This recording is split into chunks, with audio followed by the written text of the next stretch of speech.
Staff ready, and all of a sudden we're getting ready to go live. We are ready. Good evening, everyone, and welcome to tonight's Yountville Town Council meeting for Tuesday, January 20th, 2015. Welcome to all of you in the audience. Please, if you haven't already, silence your mobile devices so there won't be any interruptions during our meeting. Thank you very much. And welcome. We'll start off with a roll call, please. Councilmember Hall. Here. Councilmember Moeller. Here. Councilmember Dornbecker. Here. Vice Mayor Chilton. Here. Mayor Dunbar. Here. Please join us in the Pledge of Allegiance. The Pledge of Allegiance to the flag of the United States of America and to the republic for which it stands, one nation, under God, indivisible, with liberty and justice for all.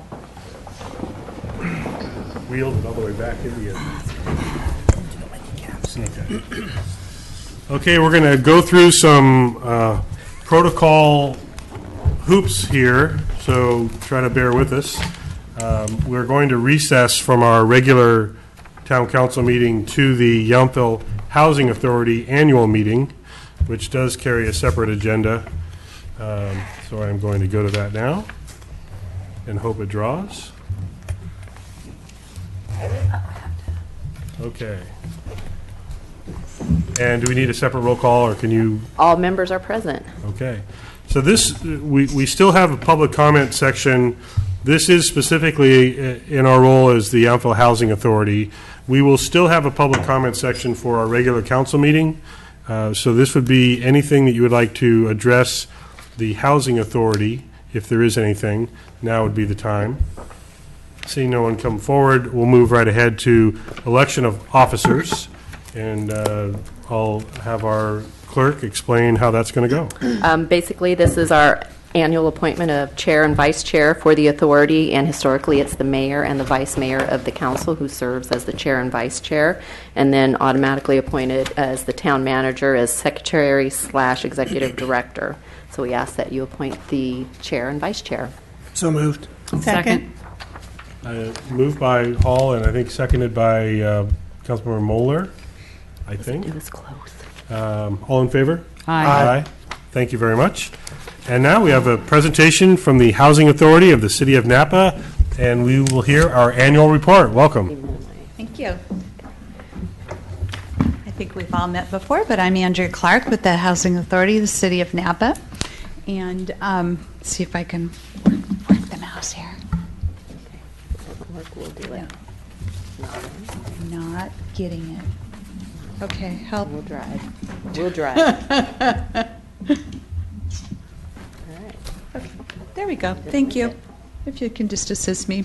I'm technology challenged, so anyway, thank you all for letting me come this evening to give you a brief little update about the grants recently received by the town and the program that we are going to launch on behalf of the town, the owner-occupied or home ownership repair program.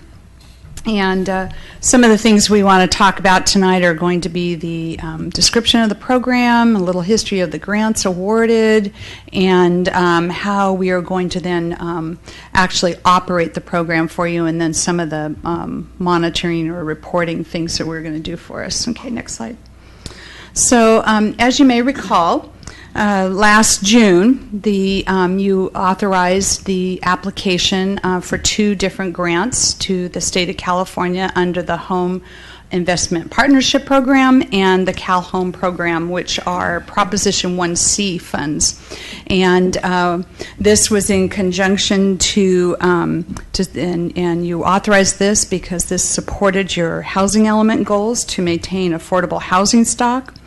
And then in July, we processed those applications, submitted them for you, and then in September, you were informed that you were going to receive $330,000 under the Cal Home program. And this is going to assist about 6 to 8 households. And then in November, The town signed the agreement, and then between the time of September and now, we've been busy doing some of the behind-the-scenes work, getting some of the contract conditions set up. Some of those are putting together guidelines for your program, how we're going to operate it, who you're going to assist, how much the loan amounts are, those types of things, and coming up with some contracts for us to be able to administer that program for you. And and I think those agreements and guidelines and things are going to be later on in your agenda. We have also been drafting loan documents and some marketing materials, and soon you should be receiving your home program grant award that you were awarded $500,000 for that program.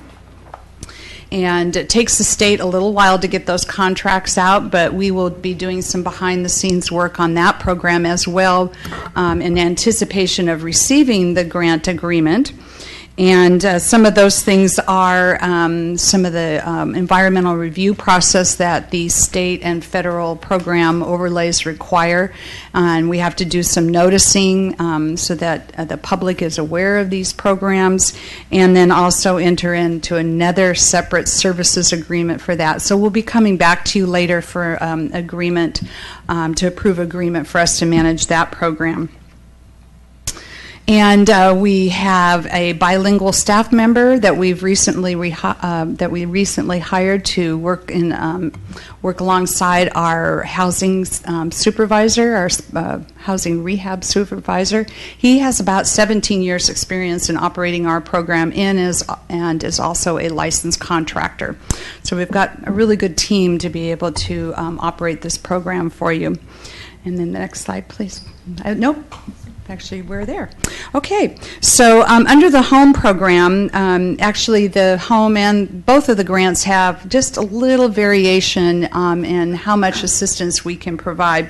But under the home program, the maximum loan is going to be about $58,000 for conventional housing, and about $15,000 if we're going to assist or do any kind of repairs on a mobile home or manufactured housing unit.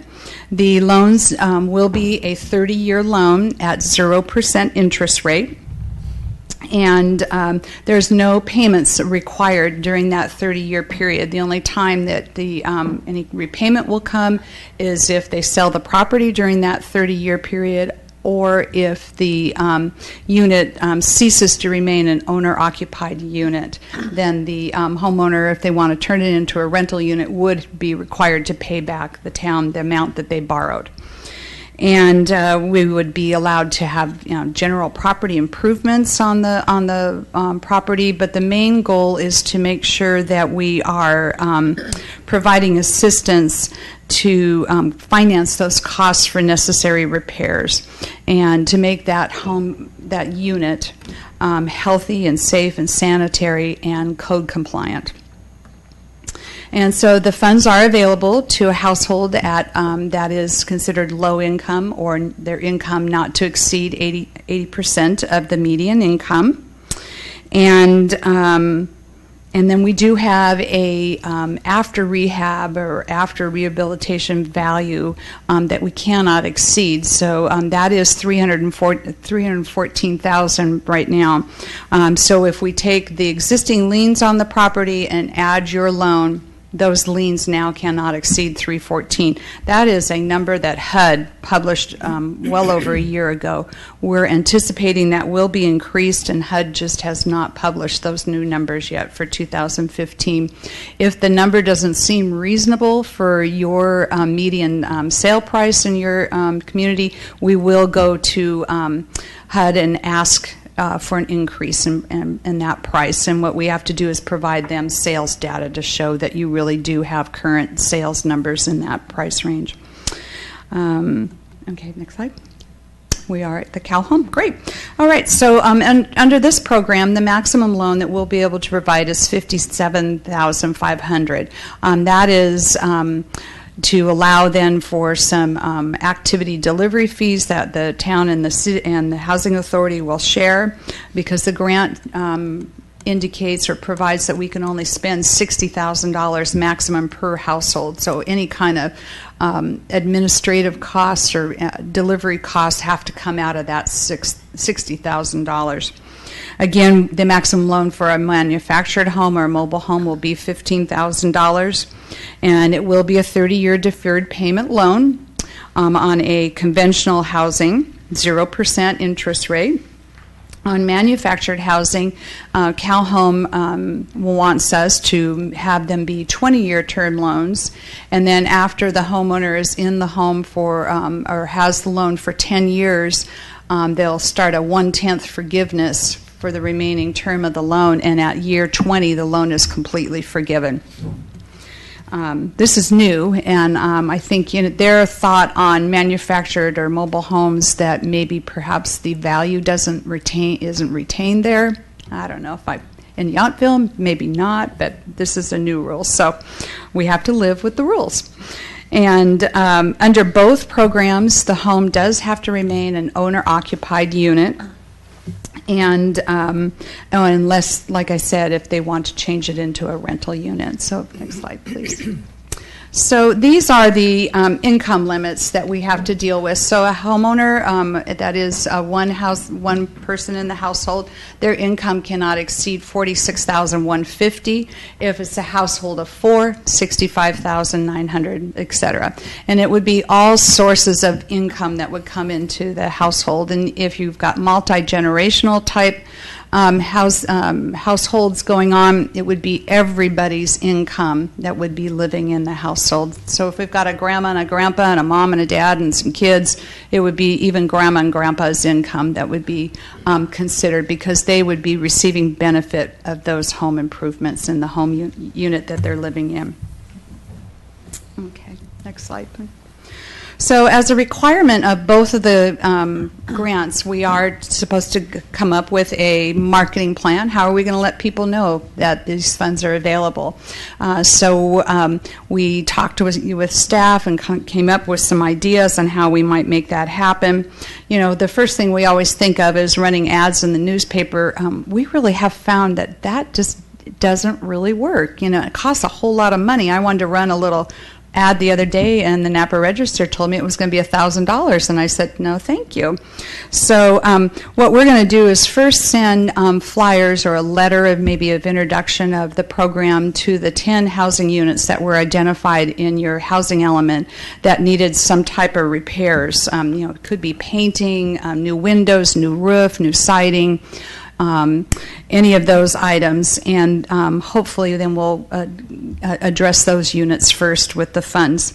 And then we're going to contact the mobile home parks and offer any kind of meetings that we might have with the homeowners to be able to talk about the program, make presentations to them, maybe insert flyers or information in your utility billings.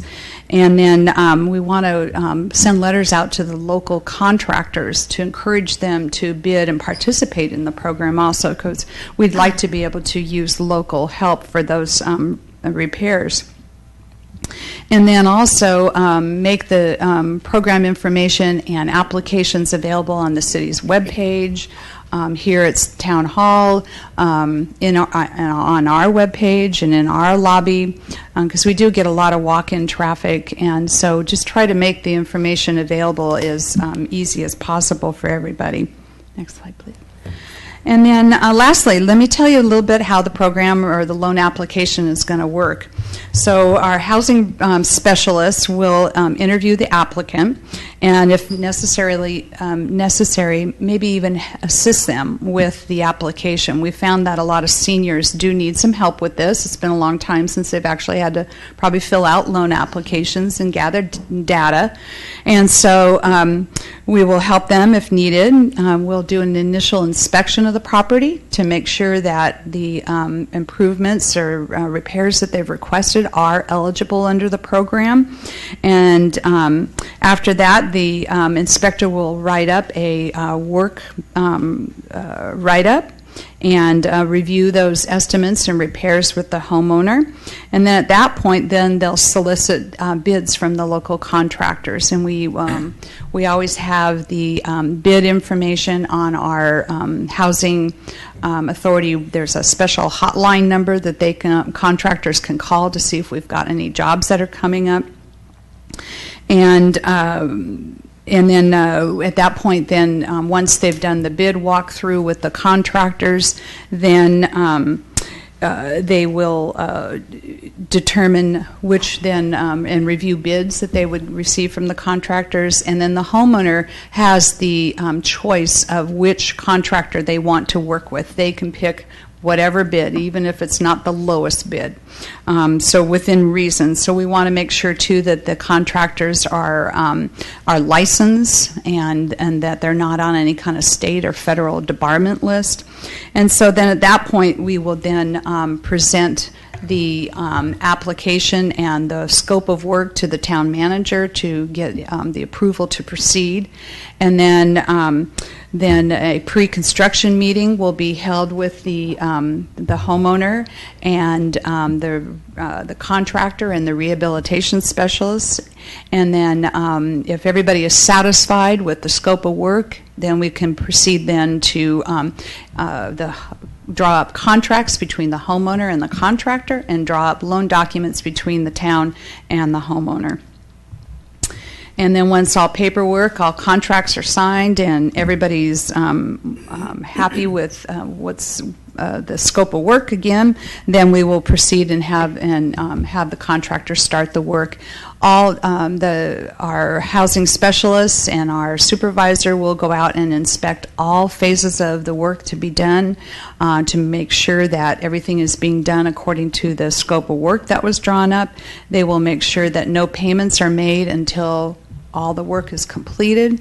We do hold back 10% of the estimated bid to make sure that we've got any kind of retention fund to make sure that all work is completed and to the satisfactory of the homeowner. Notices of completions are filed, and after 35 days after that notice of completion is recorded and filed, then we release all remaining funds to the contractor. Next slide, please. And then as part of our administrative duties, we will we handle all that contract work that I had mentioned. And then we will assist the town with submitting all the paperwork that needs to go to the state to be able to draw the grant funds to repay the town for the money advanced to the contractors. And then there are quarterly and annual reports that each grant is required to submit to be able to talk about progress and how much funds have been used, etc. And if there's been any loan repayments, that process goes on for 20 years. So we'll be there to help you. And then on an annual basis, we'll be contacting all of the loan recipients to make sure that they are still staying living in their homes and that they're paying their taxes and they're keeping up their homeowners insurance, making sure that the home is being kept up. And let's see. I think we've gone through all that. Sorry, I've lost my place here. So we do, and then we do keep and maintain the borrower's loan file for the town too, and then all of the inspection information, all the loan application, and then all the loan documents and everything are all kept in the file.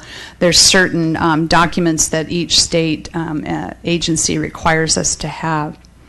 So I think that's it on that.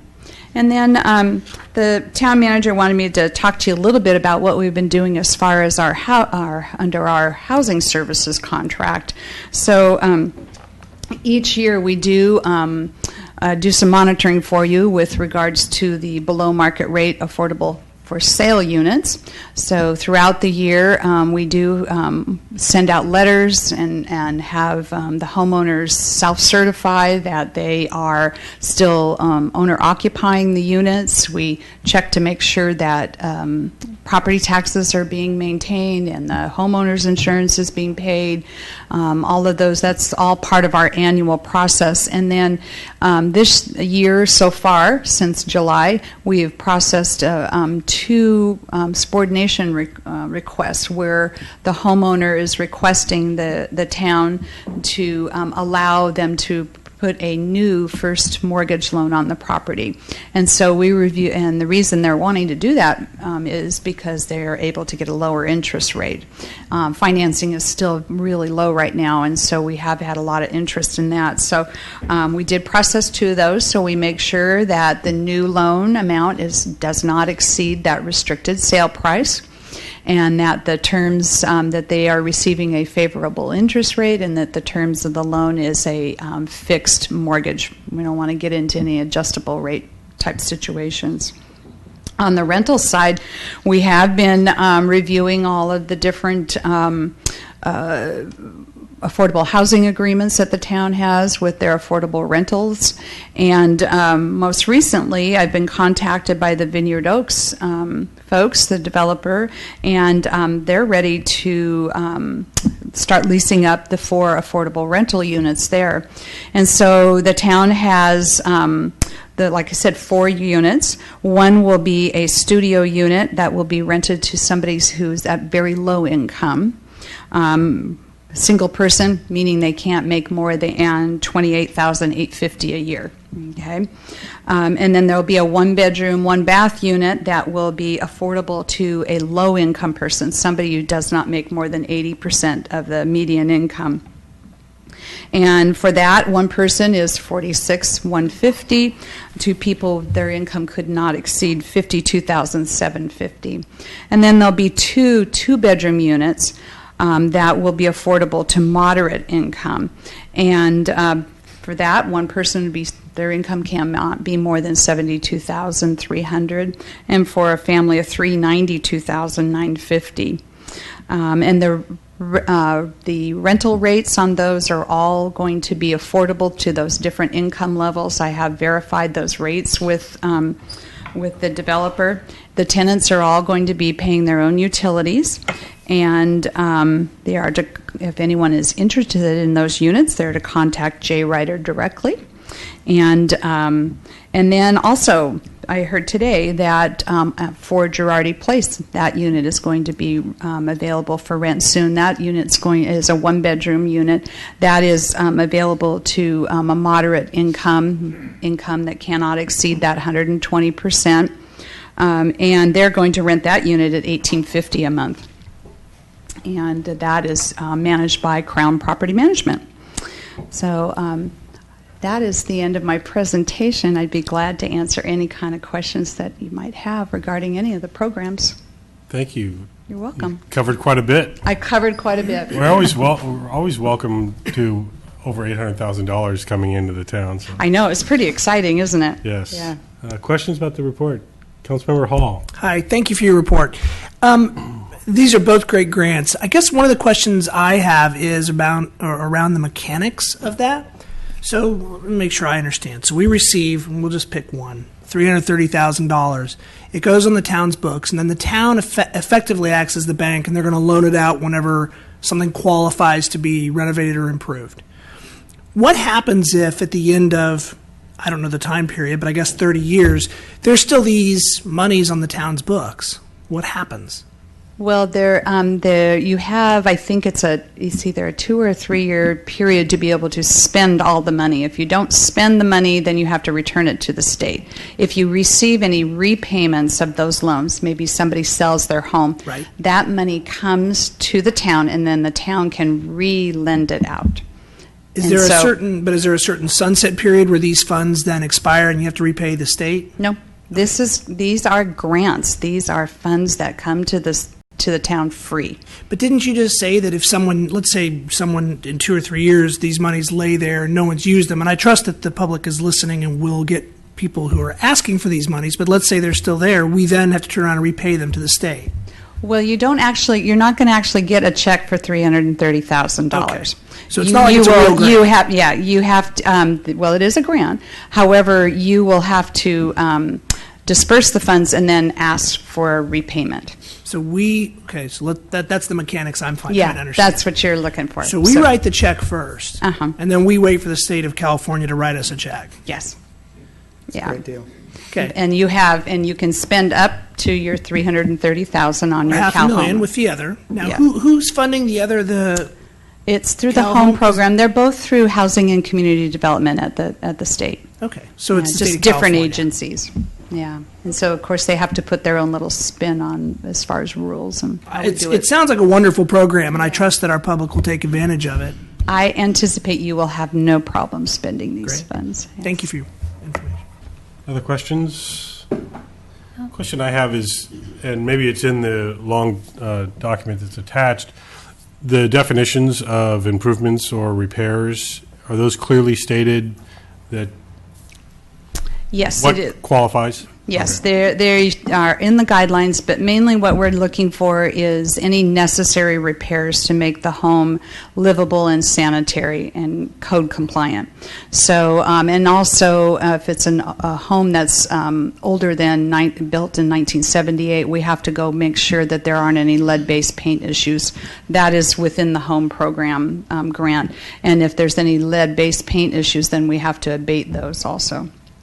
And so it is a requirement under the home program that we go in and we make sure that even though the homeowner may say, I need a new heater or I need a new roof, if we walk in and we see that there are broken windows and peeling paint on the walls and trips or tears in the flooring that would be a health and safety issue, then we are required to repair all of those items. And that would be part of the scope of work. So that was my next question. It doesn't matter if it's neglect or damage, natural disaster, or anything. It can, something that needs to be fixed can be fixed Yes, sir. or improved upon. Yes. Potentially. Yeah. What we mainly see is people needing help, especially seniors, needing help with roofs, new roofs, heating, air conditioner units.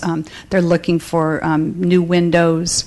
Lots of times they're looking for repairs in the bathrooms because we've got some dry rot in the flooring, things like that, or trying to help them with accessibility needs, and some changes for that, maybe making a walk-in shower instead of a tub-type shower situation. Could you replace steps with a ramp? Yes. So exterior. Mm-hmm. Okay. Mm-hmm. Vice Mayor? Well, you bring up a question that I have. You can blow through 15 grand pretty fast.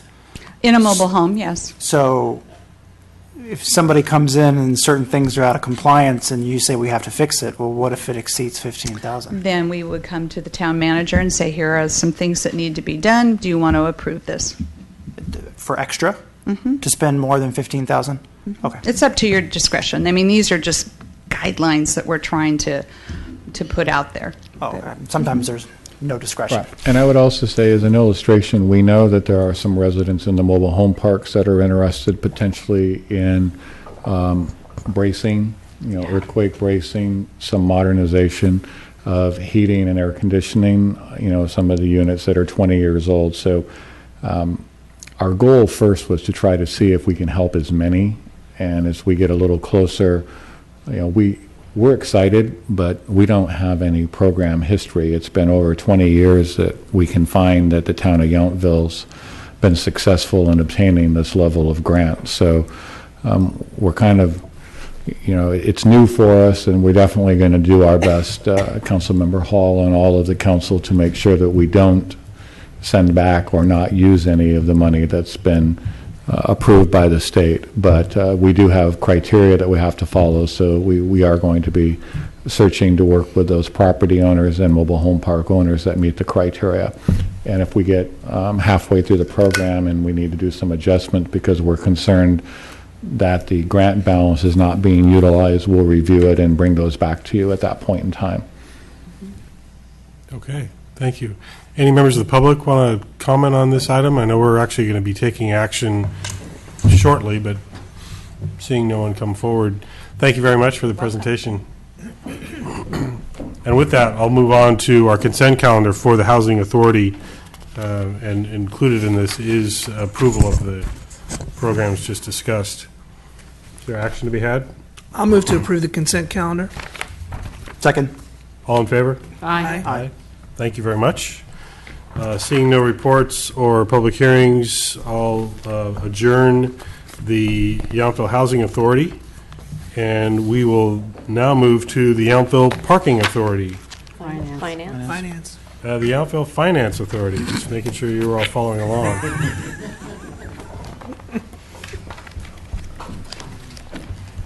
Thank you, Andrea.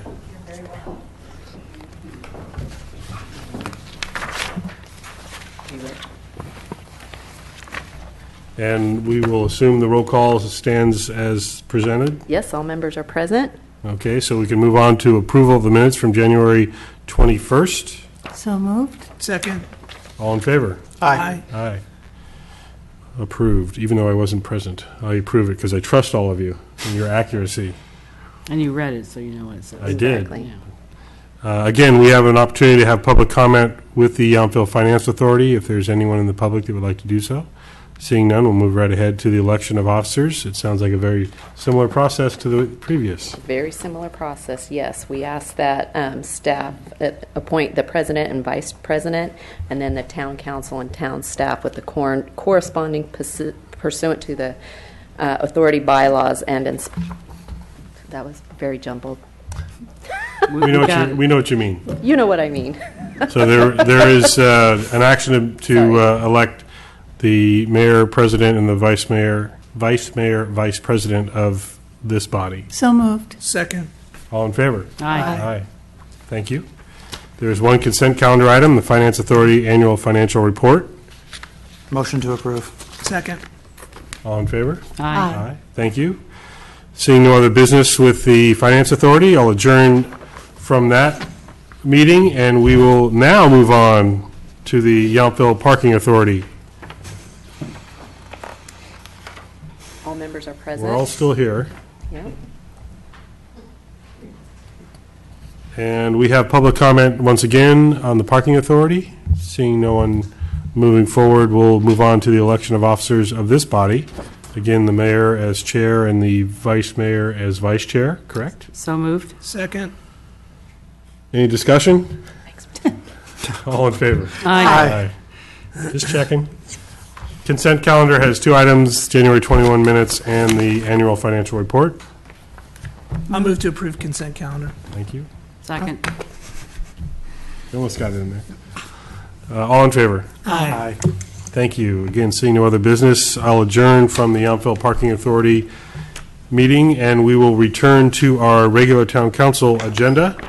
And I will request adoption of tonight's agenda if there are no corrections or changes. So moved. Second. Ready for that one. Councilmember Dornbecker moved that. Councilmember Hall seconded. All in favor of adopting the Aye. agenda? That passes unanimously. We have no proclamations or recognitions this evening. Now we get back to our regular town council meeting public comment.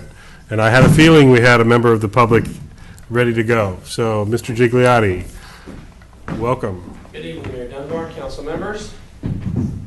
I have obtained for you copies, which I'd like to be distributed to you. Could you pass these down, please? Thank you. I am Jerome Gigliotti. I'm a veteran living at the Veterans Home in Yountville. I've obtained the budgets for the Morale, Welfare, and Recreation Fund, which are being distributed to you by using the State Freedom of Information Act. When California Department of Veteran Affairs refused to provide them, I went to court and obtained them.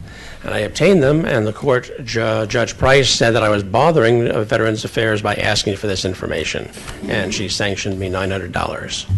It's none of my business how they're spending the Morale, Welfare, and Recreation Fund. The Morale, Recreation, and Welfare Fund is not state money. It's money that is left behind by deceased veterans for the use and recreation of other veterans. We still, as you can see from these reports,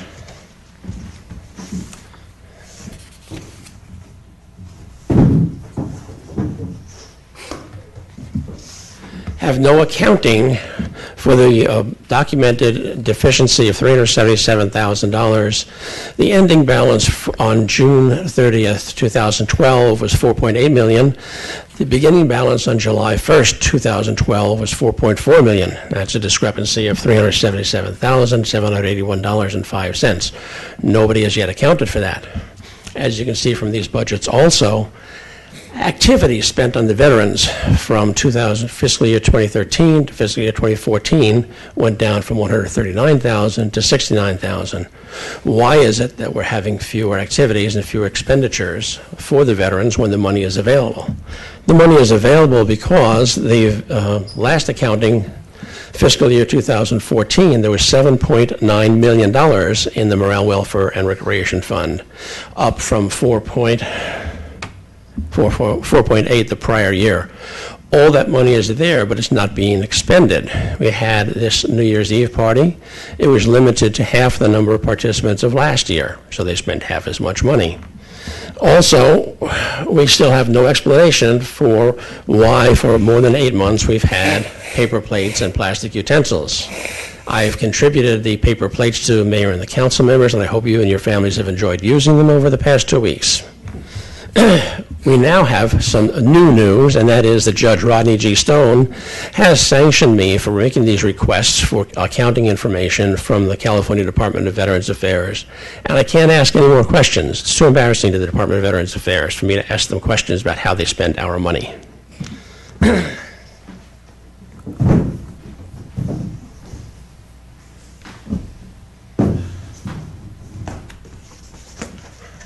There's a famous and often quoted quotation from Pastor Niemöller, who was in a concentration camp, a German Nazi concentration camp, during World War II. He said that they came for the trade unionists, and he was not a trade unionist, so he did not speak out. They came for the Jews, and he was not a Jew, so he did not speak out. They came for him, and there was nobody left to speak out for him. This is what we have to be aware of. The state is encroaching. The state has in the past month revoked the First Amendment to the Constitution of the United States and Article 1 of the Constitution of the State of California and the Freedom of Information Act. Judge Stone has effectively done this. We have other questions that arise. One veteran, a Negro female veteran at the home, was complaining against the flowers on the Alameda Project, the Civil War Memorial Project. This veteran was speaking to a state employee, and the state employee told her that she should be grateful for Civil War Memorial Garden because if it wasn't for the Civil War, she'd still be a slave. Believe it or not, she packed up her belongings and went elsewhere. The other thing that has never been accounted for is that we have an administrator who makes 6 figures, and yet from April 1st through when he began making 6 figures and living on state property up the veterans home until September, he had still not re-registered his automobile, his Audi. The vehicle code says that when a person comes to California, they have 20 days to re-register their vehicle. So apparently we have about 6 months of free use of the vehicle in California by the administrator, which that has not been accounted for. I would like to thank the mayor and the council members for all of their efforts to support the veterans up the hill and wish you good evening. Thank you for your comments. Would anyone else like to speak on an item not on tonight's agenda? Seeing no one else come forward, we will move on to our consent calendar. And we do have 4 items before us on the consent calendar. Is there any action to be had? I'll move to approve the consent calendar. I'll second. All in favor? Aye. That passes. I do want to recognize Mr. Scott Owens for being reappointed to the Napa County Library Commission and thank him for his continued service to our community. Next up, we do have 3 presentations, and as timing would have it, the first of those presentations is coming from our Veterans Home Administrator, Don Vaverka. Welcome. Thank you, thank you. Well, I've been at the Veterans Home for almost 10 months now. And a very interesting 10 months it has been. I'm quite fascinated by this grant program, and if I can come to the city manager, hey, all I need is $1 billion to fix the Veterans Home, interest-free. And that might be above his discretionary authority. I was afraid of that. It seems to be above everyone's, but that is an interesting topic of discussion because the Veterans Home has been a victim of many budgetary challenges over the years, and there have been a lot of deferred maintenance and a lot of neglect as a result. I remember an evening here not too long ago, I had the privilege of corralling our governor who tried to sneak in late one evening to visit one of his friends. And the first thing he says to me, "Quite an operation you have here. I'm sure you have budget challenges, don't you?" I says, "Yes, sir, we do." So we all recognize that it's a challenge. We all recognize that the 130-year-old property has its deficits. And we all recognize that based on the estimates of the master plan, it's going to take anywhere $900 million up to resolve the challenges that we face. Those are some of the things that I hope that I can address during my tenure as the administrator of the home, is continue to draw interest to the fact that these things need resolution and that the home is a value to the veterans of the state of California. It is very unique in its location and the accoutrements that it offers veterans, and I believe, as obviously many others do, that it needs to continue into the future for at least another 130 years. There are mechanisms to get the job done, but it's going to require some creative thinking on the part of our legislature, our local officials, and also the federal government, who will share in the expense. But these are things that need to be explored, and I hope that I can continue to draw attention to how incredibly valuable this place is to meeting our war heroes' needs. I'm currently working with the leaders of the Pathway Home, exploring other options for financial support. It can't continue to develop and grow and expand and rely on local resources for funding. I believe TRICARE is one of the entities that ought to step up and get involved, help support the program.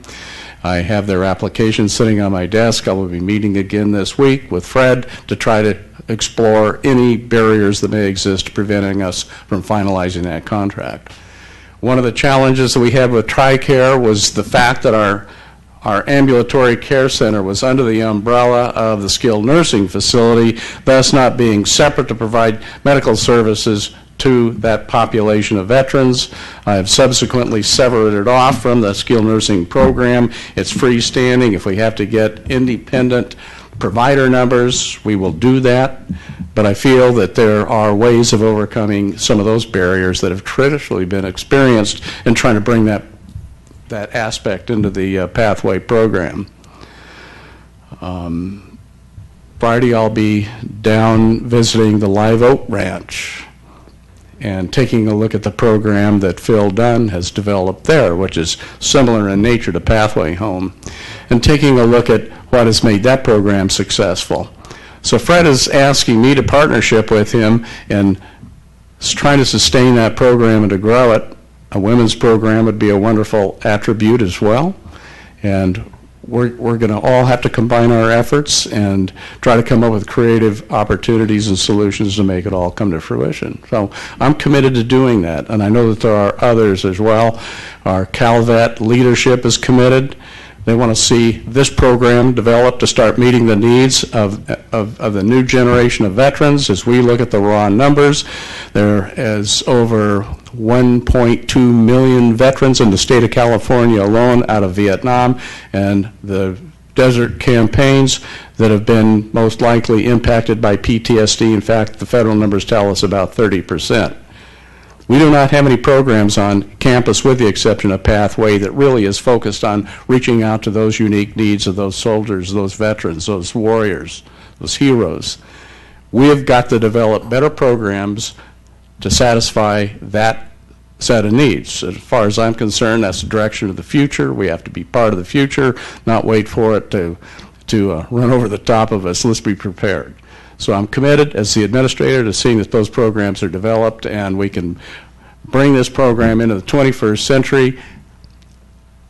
If I have my way, we're gonna set a new trend for state veterans homes in this country today. Why not do it at the oldest and the largest veterans home? I think it's our place, it's our time, and that's will be my focus as the administrator of the veterans home. Thank you for listening. So I do have a question before we let you go. Have you noticed in the months that I know we've been talking about your focus on behavioral health services being a growing priority and need, have you been seeing a shift in the awareness and the understanding of that need in Sacramento during your conversations? Well, yes, Mayor Dunbar, there's no question that need is highly recognized, and I count our Undersecretary Diane Vanderpot, for being part of the driving force behind trying to step us up and recognize the need and begin developing programs to satisfy that need. There were obviously some leadership changes occurring within CalVet. Our secretary, retired General Peter Gravitt, has retired effective the end of the month. There is an interim secretary been appointed by the governor, Ms. Inslee, who did an excellent job of stepping in and bringing some very creative programs into Parks and Recreation. So those of us who are out here in the field watching this evolution and seeing the needs change are thrilled at the fact that we have creative, energetic people coming into our agency who are committed to bringing about the favorable change that's needed in order to drive some of these programs forward. So I'm looking forward to the future in that regard. And yes, to answer the question directly, we have some great support coming out of Sacramento, and I'm, of course, a product of that evolution, if you will, and glad to be a part of it. I know there's some very important conversations being had this week on some of what you've been describing, so best of luck in those conversations. Yeah, thank you. I'd just like to make one other point, and that's a simple fact that today's veteran, predominantly out of the Vietnam era, are who we will be serving next. We're losing our World War II guys at the rate of 600 to 1,000 a day, depending on whose numbers you want to believe. And those are the guys who said, listen, man, we went to war, we bucked it up, we came back, we helped rebuild the country, we did all of these great, wonderful things, and I agree with that. However, the difference is they were exposed to an average of 45 days of combat. And today, with the multiple deployments, it's 1,000.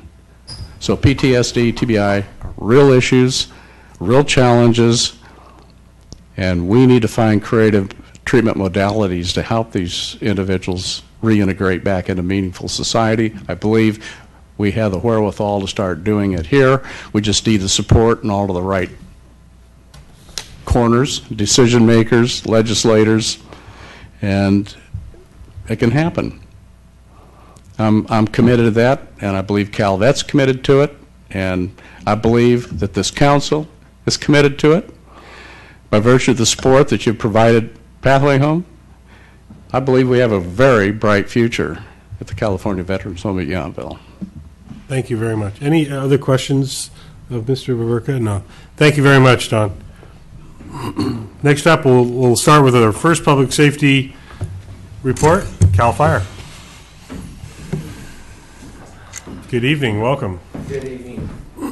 How's everybody doing tonight? Well, thank you. I am standing in for Battalion Chief Steve Hawks. He's unable to make it tonight, so hopefully I do a good job here. We're going to go over last quarter, which was October, November, and December. As usual, we run a high number of medical aids. The numbers are pretty constant with quarters in the past, and I don't have the two to compare to give you a percentage of the change, but we're still looking 259 medical aids within the town and the county, including Yountville. The numbers to really look at is the services we're giving to the town of Yountville. Out of the 386 calls in the last quarter, 90 of them were in the town of Yountville, 166 at the vet's home, 125 in the county area, and then 5 just to the city of Napa on a auto aid or a mutual aid agreement that we have with them. And as typical, as I stated earlier, normally the medical aids are the highest percentage of calls that we have throughout the quarters. Some of the major events that we had, we did have a winter. I'm not sure if we're still in winter. It's a concern, I believe, for everybody. But with that, we did have an increase in call volume. In preparation for that, what we did on the county side was we staffed up some additional utilities. We had 3 separate utilities spaced out throughout the county, 1 spaced out here in the town of Yountville. And the personnel we put on those utilities are Swiftwater rescue personnel. Those are personnel that are trained in rescuing somebody that happens to be in water or somewhat swift moving water.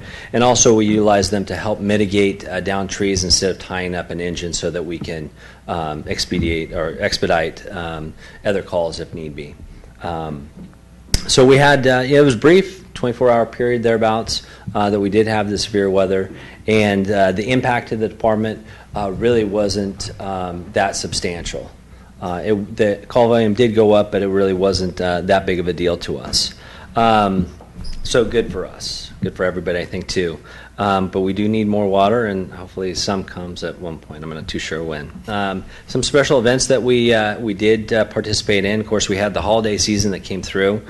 We did the annual toy drive that we are very successful with, and each year we seem to be gaining some more momentum with that. And the nice thing about the toy drive that we provide, starting here in the town of Yountville, is the benefits to all the children's programs that are within the county area. Some just to read them here is the Alder Children's and Family Services, Child Protective Services, the Samaritan Family Services, Volunteer Centers of Napa, the Yountville Preschool, and the local individual families within Yountville received toys from the toy drive. And one, I can tell you that we really enjoy being able to participate in that event because it really, you see a lot of different aspects of the community. We had our annual Chiefs Dinner for the Firefighter of the Year at the Yountville Fire Station, which it's basically it's a dinner to recognize the firefighters of the year that are selected between the 9 volunteer fire stations and the 1 career individual that we pick. This year we want to say congratulations to all the volunteers, but on the paid side, we honored one of our logistics officers, Tony Randall, that's done above and beyond for both CAL FIRE and also Napa County Fire Department. We went to the Kiwanis Club and we helped them set up for their Thanksgiving dinner in the community hall. Thanksgiving seems so far away, but it did happen within the quarter, excuse me. And after dinner, of course, they helped put away the dishes and contribute to their success. They also went to the bingo night and did the same, set up for them and took down their chairs and what have you. They also, here in Yountville, participated in the Festival of Lights, that annual event that everybody seems to enjoy very well. Truck 12, of course, was center stage. With that, with Santa, which we all enjoy. I wish I was Santa, to be honest with you. And of course, followed with that was the annual tree lighting that the firefighters also attend to kick off the month's holiday season. We did participate too, if you're aware, with Fill the Boot. We're finding a lot of success with that. We're very prideful to be able to participate in that to help try to combat muscular dystrophy. This year, the station personnel was able to raise $3,000 during the time that they were participating in the Fill the Boot, which is an increase. I don't know what the percentage on that is, but it is somewhat of an increase. And then they also hosted the Yes Breakfast on the 12th of December for the Yountville Elementary Jogathon. and then they went over to the fire station and had pancake breakfast. And some of the other things in the outlying portions of the community, the personnel have participated or put on the annual fire extinguisher training that we hosted at the BV Vineyards, which is basically, again, to ensure that people understand how to utilize a fire extinguisher correctly, some of the safety precautions, and we utilize a gas and diesel mix in order to simulate the fire. So they actually get live fire, which is good in some aspects and scary in others, but it's good, and it's a necessary training aid. We did have an opportunity to utilize a live burn trailer. Over the last couple of years, some history with this, we've been able to acquire homes to put on live fire drills within structures and simulate. With some of the restrictions that we're getting and the lack of houses available, there is a burn trailer that comes through. It's propane driven. We're able to run scenarios, work on hose poles, and some tactical considerations for this. And we opened it up to all of the cities within the valley here, Napa County, Napa City, American Canyon, and I don't believe that we got a participation out of St. Helena City due to personnel, what have you. But they did that between a 2-day period. And we're getting ready, or we actually kicked it off this month for the Volunteer Firefighter Academy, which is basically a program that we've established to ensure that we have some continuity within the training for all of the volunteers that house the 9 different volunteer stations within the county. And I think that's all I have. Anybody have any questions? I do have a question as it relates to what I saw today in particular. It seemed to be a significant number of fires out in vineyards. Sure. And, you know, when you walk outside and you smell that fresh smoke smell, you wonder what's going on. But have they had to wait because of all the spare the air days we've had? Yeah. Now there's a concentration of time that all the vineyards are able to burn their debris? Yeah, that's basically what it is. During the months that we're outside of fire season, the Bay Area Air Quality Control is really the enforcing agency for the ability to burn. There is no open burning, as they say it. It's typically attached to a vineyard. Vegetation management programs or hazard reduction. And so this year has been very few days that they've been able to do that. And so as you notice too, driving up and down the valley, some of the piles have been sitting within the vineyards for many months now. And so obviously too, the weather that we got in December slowed them up as well, because they wouldn't be able to get 100% consumption of those fuels with them being so wet. So we should anticipate seeing many more burns in the coming weeks. Yes, that's what I would say. If you see on the news that it's a non-spare the air day, be prepared for them to be burning. Okay. Can I Councilmember Hall? And I want to follow on the mayor's question or comment, because I work in the wine industry and we have vineyards as well. But I mean, your perspective, is burning necessary for all this excess debris? Isn't there other ways we can dispose of it? I mean, I know the answer to that, but I'm not exactly sure why the county hasn't put forth, or CAL FIRE hasn't come out and stipulated that we don't burn. Well, the restrictions with that, it goes both ways. As far as the CAL FIRE side and actually the Public Resource Code that we can follow, that we can do enforcement, we're not able to enforce non-burning outside of fire seasons, basically the government code that says that we can or cannot cite and or tell somebody to tell them what we want them to do, if you will. The only time that we can have citing authority is if they do burn, and it escapes their control and goes to the property of others, then we can bill them back. That's when they get in trouble. A little late at that point. Yeah, right.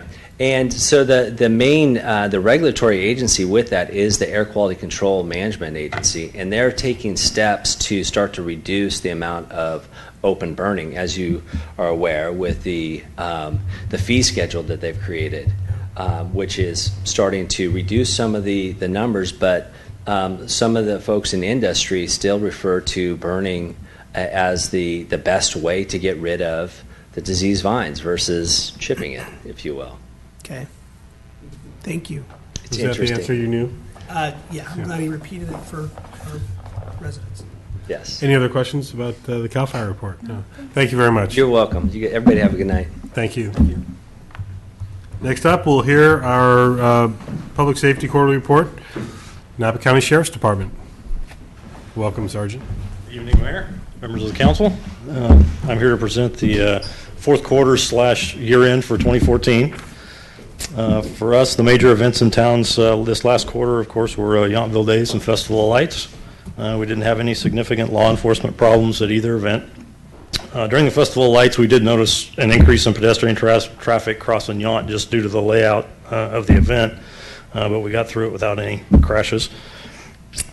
As for the crime trends, the year-end statistics for 2014 are somewhat mixed results. The total number of calls for service remained consistent with 2014 and 2013. We had a total of 3,250 calls for service. However, the total number of crime reports is the lowest that it's been since 2009. We had 180 crime reports. Crimes against persons increased from 15 last year to 22 this year. The majority of people crimes are still simple assaults, with 16 of them this year. Half of those calls were reported either hours or days later, so they didn't involve any direct intervention from us. They were just cold reports.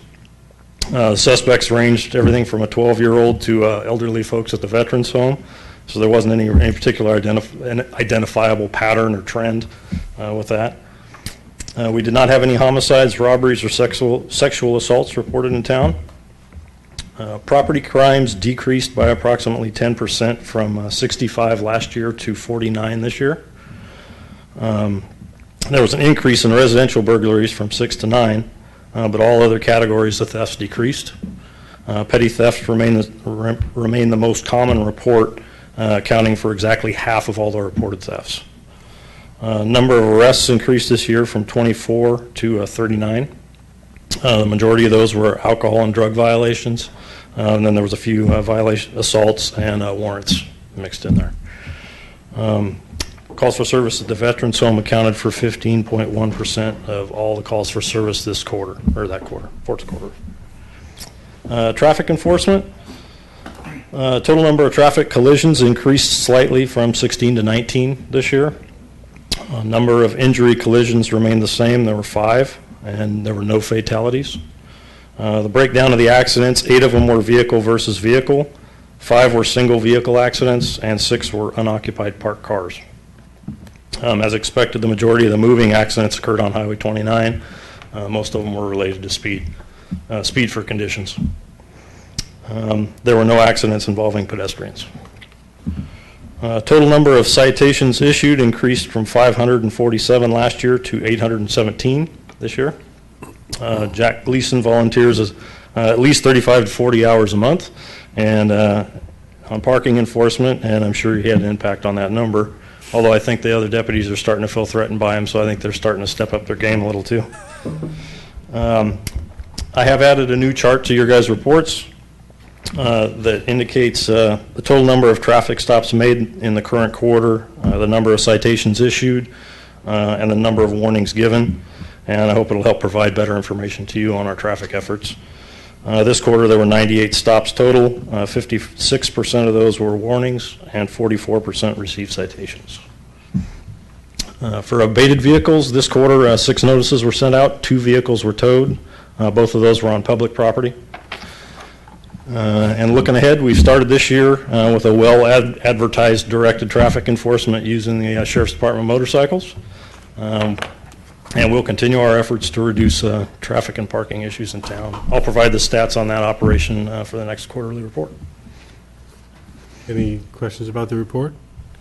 I'm assuming that you would have given us any news on the one significant burglary that we had here in town. I've heard rumors, but nothing that I can release yet. I've heard that they may be making some progress with that case, but there's nothing official yet, so I don't want to speak out of turn.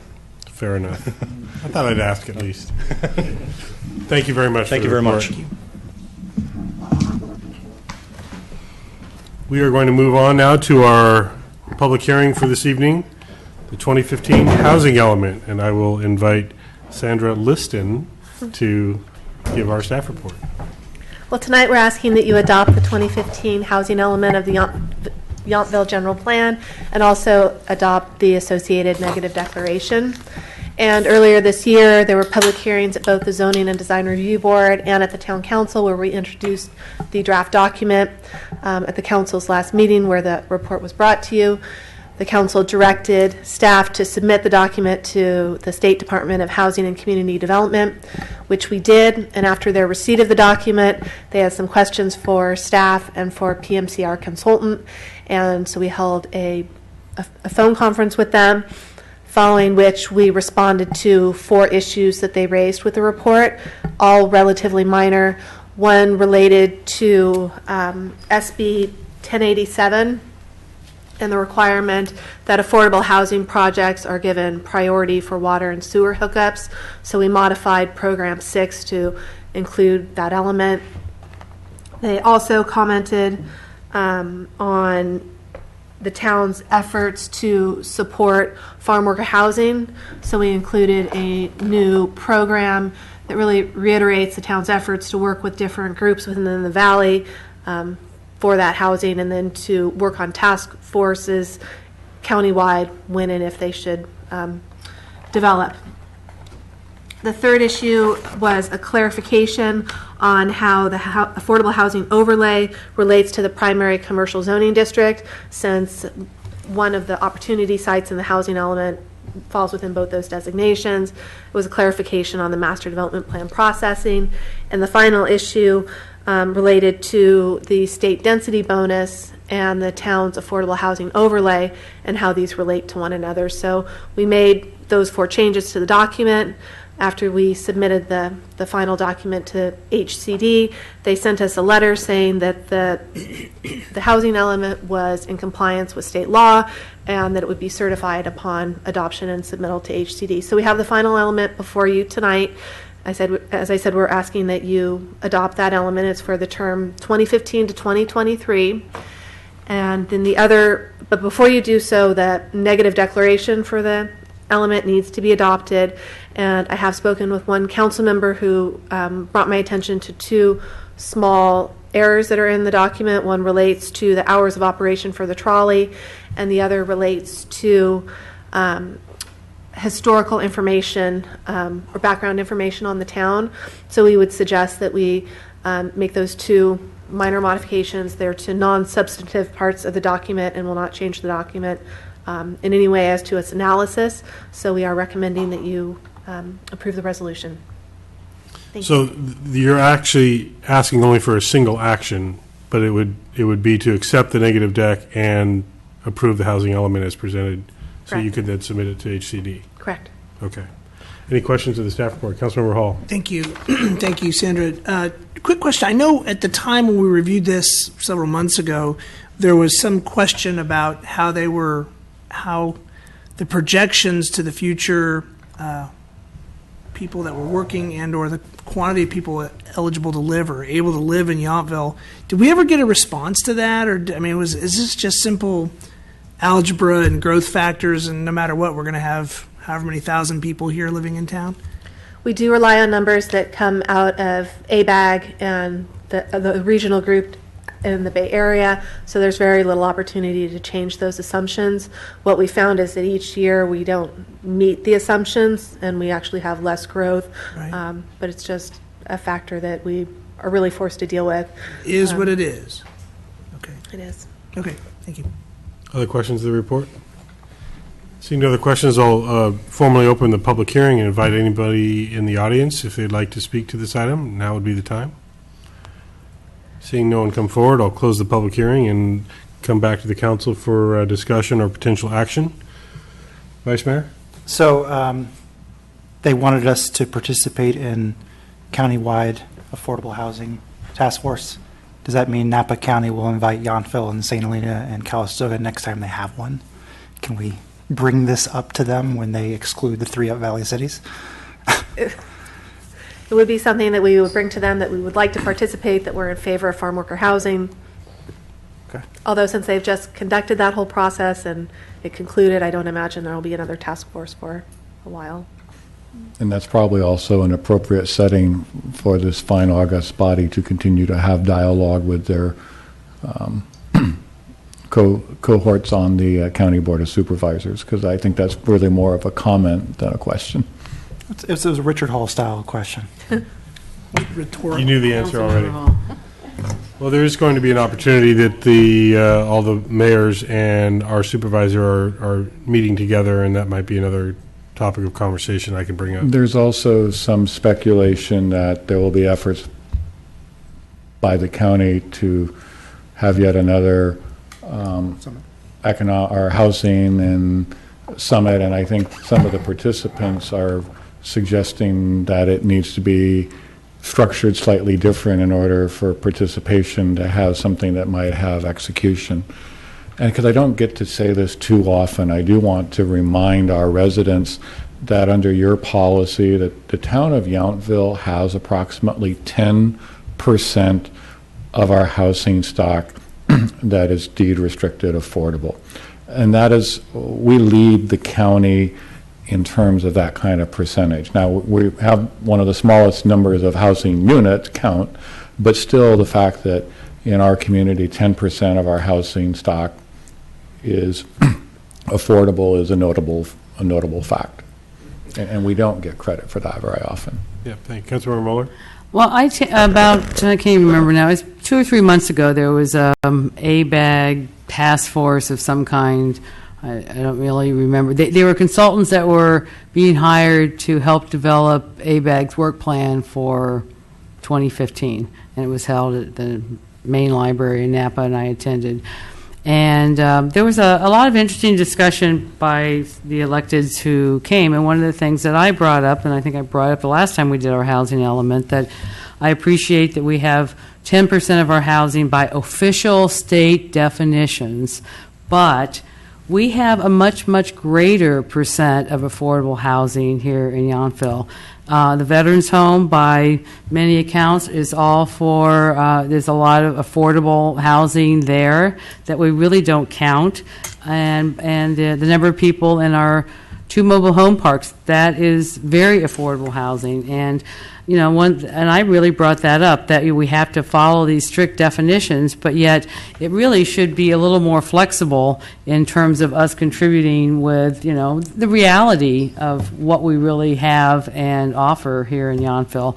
And some other people brought up what I know we've had comments here before regarding Yountville has really done, I think, an excellent job of actually building, not just putting numbers in policy documents of this affordable housing. So those 2 things were brought up. I hope they take them back and seriously consider them and kind of incorporate them in some of their new elements they may be working on.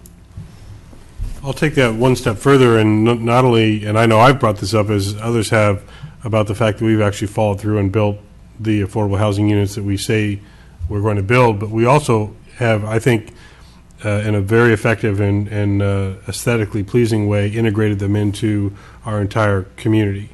And, you know, people that come to visit that may not be familiar with it would never realize we're going from market rate to below market rate. We're very careful with the management of those properties so that they're maintained just like everyone else. And so I think I know we're all very proud of that fact, that not only do we have them available, but we have really integrated them into the overall community, I think, very effectively. So, any other comments about that? Is there action to be had? I think we're looking for one action to adopt the housing element and the negative declaration. I'll do it Councilmember if you Mueller? like. So, before we do that, The negative declaration first? Yes. that's why I asked that What if is we this? had one action, we need to do 2. Is that right? Just flip the order of the motion, right? Well, I was just reading the resolution, so let's take action on accepting the negative declaration. Can we do that? Councilmember Mueller, would you like to make a motion accepting the negative declaration? Yes, I'd like to make a motion that we accept the negative declaration of our 2015-2023 housing element. Second. Are we good with that from a legal perspective, that language?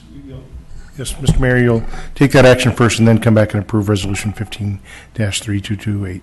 Great. So we have a motion and a second. All in favor? Aye. Thank you very much. And now we have the resolution to act on. Councilmember Dornbecker?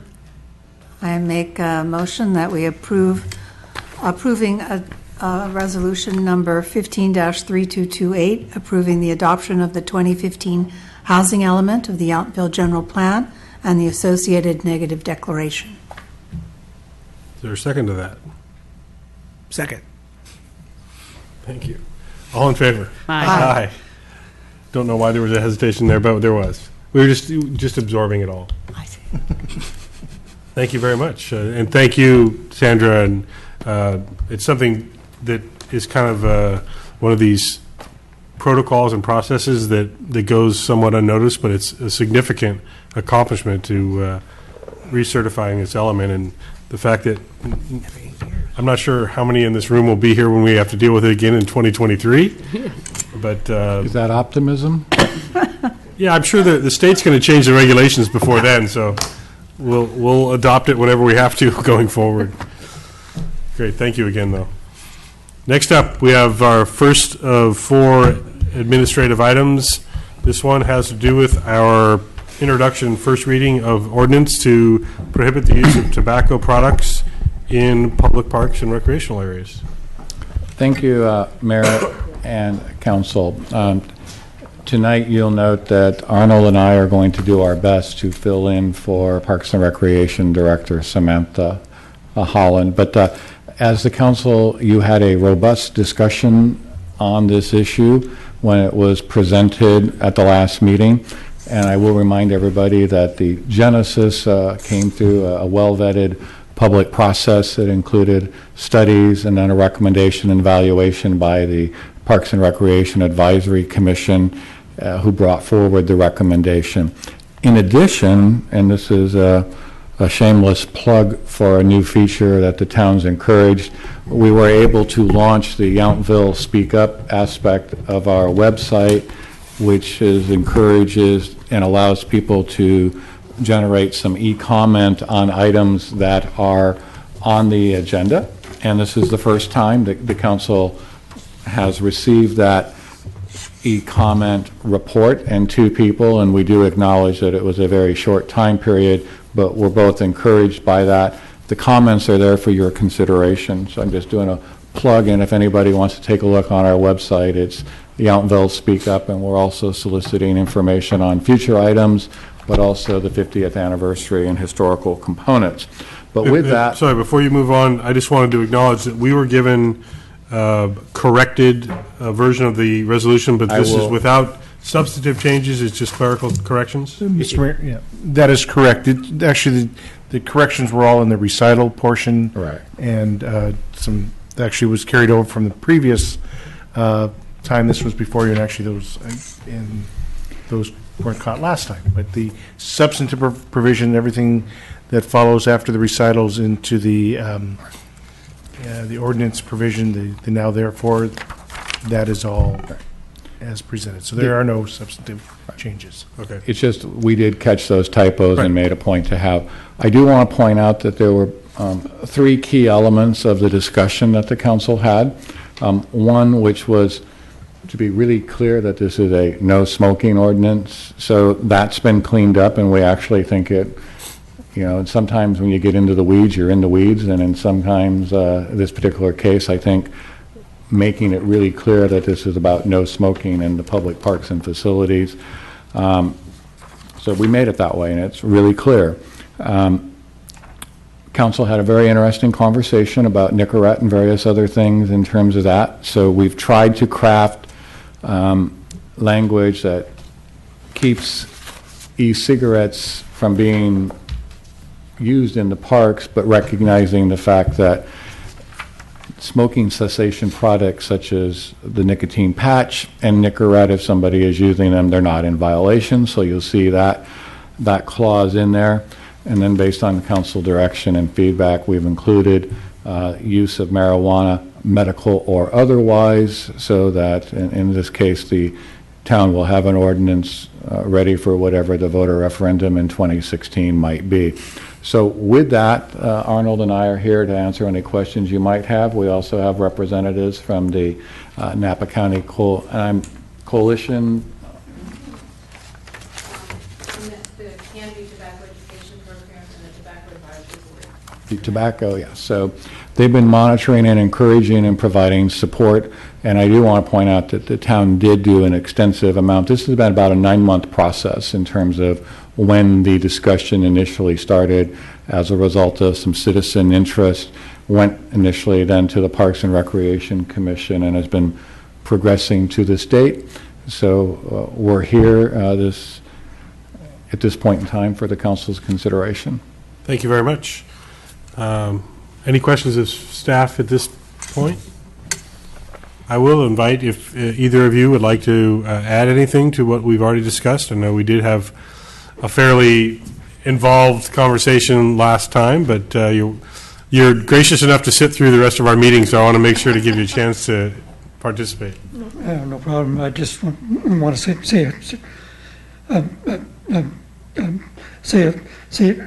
hello to Peggy Click, who wasn't able to come last time, and we're just here to answer any questions. Okay, thank you. Is there anything that you wanted to add, Peg? The only thing I wanted to add was congratulations to all of you. I mean, this is really a wonderful thing that's happening in Napa County. We're going through every jurisdiction. American Canyon was the first jurisdiction to really adopt what we consider a comprehensive policy, and yours is the most comprehensive that we've seen so far. So speaking from state standards for tobacco, you're really to be congratulated for what you're doing for community health and wellness. So I really, really regard you in high esteem for what you're doing for your town of Yountville. Thank you very much. Any other members of the public like to speak on this? I hadn't planned on talking about this subject, but my name is Ted Wooster, and I own a couple pieces of property. I'll be talking later.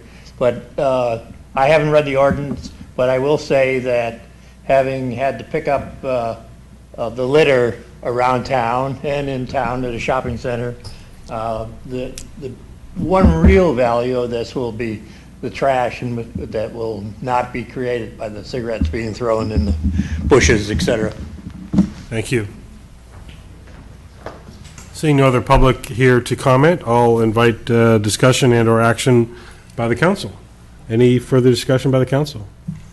Vice Mayor, or action? Well, first of all, I want to thank staff. I think you've made some improvements and clarifications that were necessary, I think, to make the ordinance much more clear. I do want to say that I personally very much support the no smoking aspect of this. I was trying to think last time when I was trying to enunciate and what I actually meant, because I feel like I did it poorly. When you go to a park and you sit on a bench, I think that it's reasonable to say that somebody sits next to you, you should not have to inhale smoke. That's not your responsibility. It's their responsibility not to do that to you. So the no smoking part, whether it's tobacco or marijuana, etc., that has a clear impact on other people in the park. That is not their choice. You brought up the comprehensive nature. I do object to the fact that I believe that this has gone away from simply no smoking into an area that, in my opinion, is not our responsibility and not within our purview, which is to make proper or decide what is a proper choice for certain people, whether something is healthy or not. So I don't see that if you're chewing tobacco that really has any impact on anybody else in the park. We allow drinking in our park, which I'm very grateful for, and that doesn't. There's some definite negative health effects we all have seen. So I think that the fact is this goes beyond the no smoking into other areas. And do I think that people should chew tobacco? Absolutely not. Do I think they should do e-cigarettes? Probably not. I don't have, there's a lot of different stuff out there about that, but I don't see any good in that. But there's a lot of other things I don't see good in. And I don't think it's our responsibility to make that kind of a choice for other people when they're not affecting someone else. So I don't support the additional things, but I would support the no smoking part of it. Thank you. Other discussion by the council? Yes. Councilmember Dornbecker. Yes. I was the one council member who did ask if there were other parks in Napa County where there were smoking areas included. And in my estimation, there should be at least one park in the town of Yountville where there is a designated smoking area. I believe that free will and freedom of choice is very important in a democracy, and that the state stepping in and taking away freedom of choice in public parks, blanket taking away freedom of choice in public parks, to me is an overreach. I do understand, and believe me, I don't smoke, and I don't like to be around people who smoke, but I do believe that people who make the choice to do that, that's their choice, and there should be some accommodation in a democracy for people who have other opinions. That being said, I do think that in our parks, especially where there are children's areas, that we should protect the health and well-being of the children in town. So this is just it's a personal issue with me about freedom of choice, and I support freedom of choice in many ways that other people might find not to their liking. But in this case, I have to say that I think that we should have at least one park in this town where people who do smoke cigarettes have a safe place to go and safe things to put their cigarette butts and things in a town, in our town. That's my feeling. Thank you. Other comments?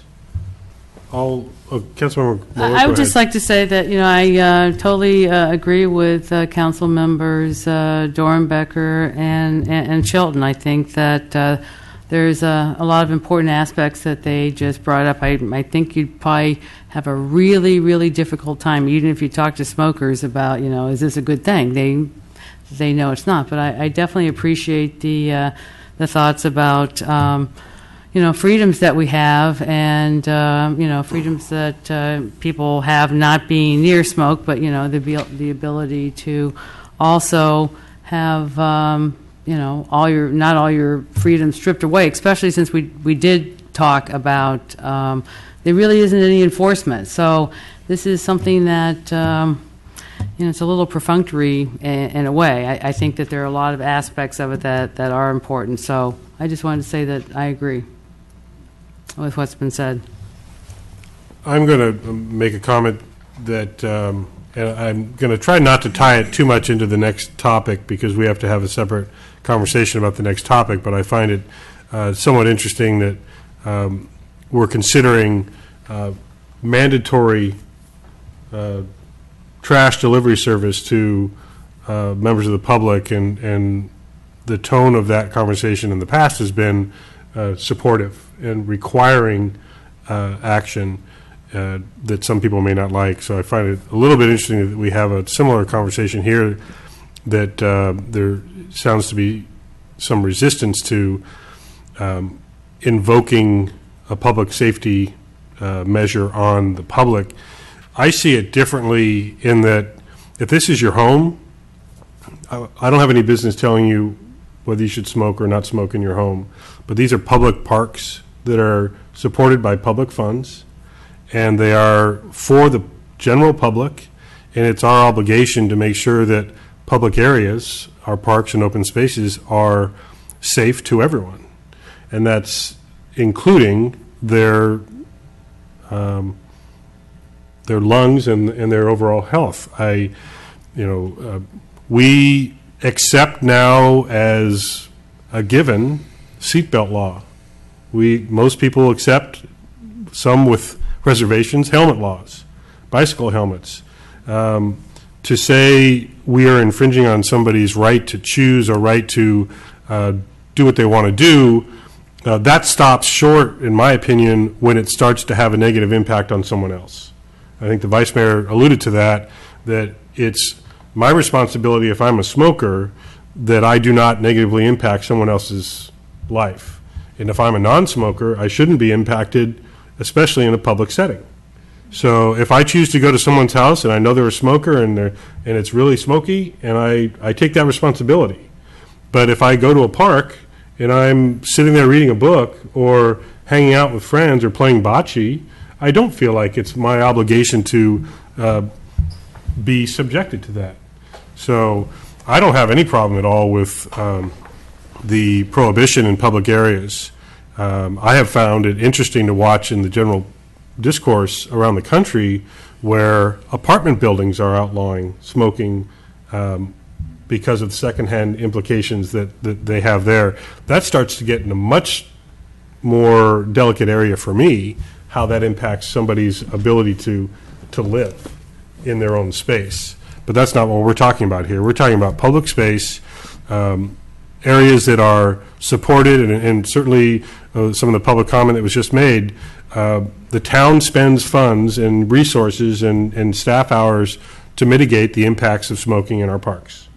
And so I think it's our responsibility to put public safety first, in this case, over someone's personal interest or personal activity in a public area.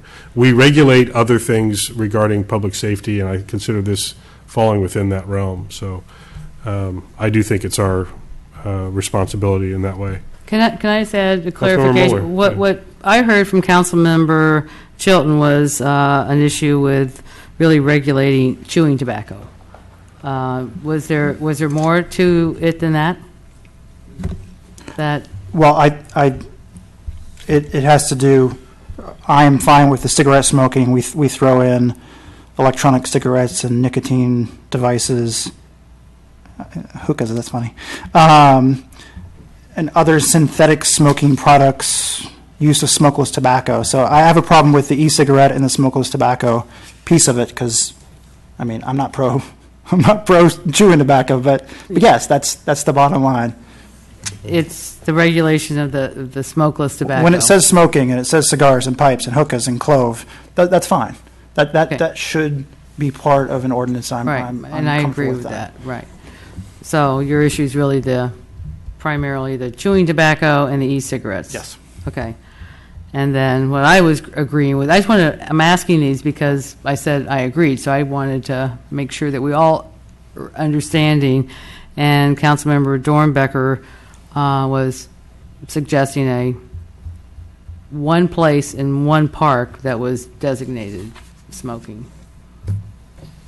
Okay, just so I think what the mayor was saying, I don't think any of us really were disagreeing with that.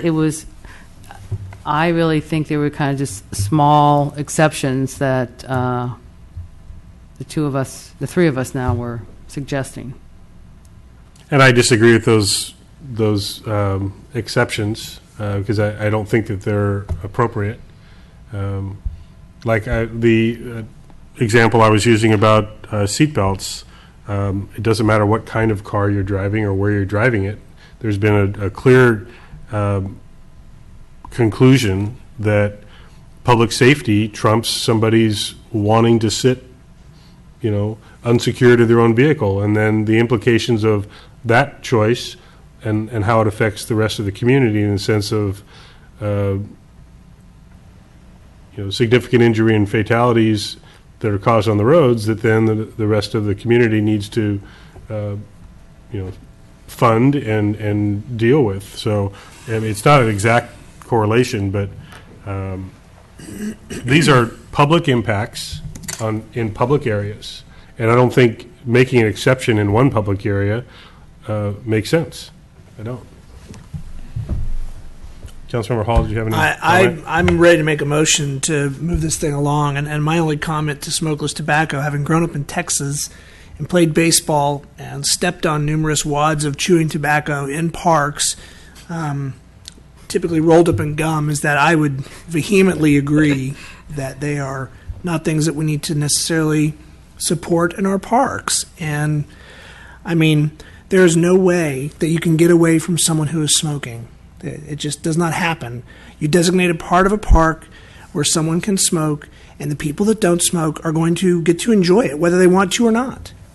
And so I don't agree with designating a section like that. That's what your car is for. That's what your home is for. But it's not what the general public should have to endure, nor with chewing tobacco. But that's just personal.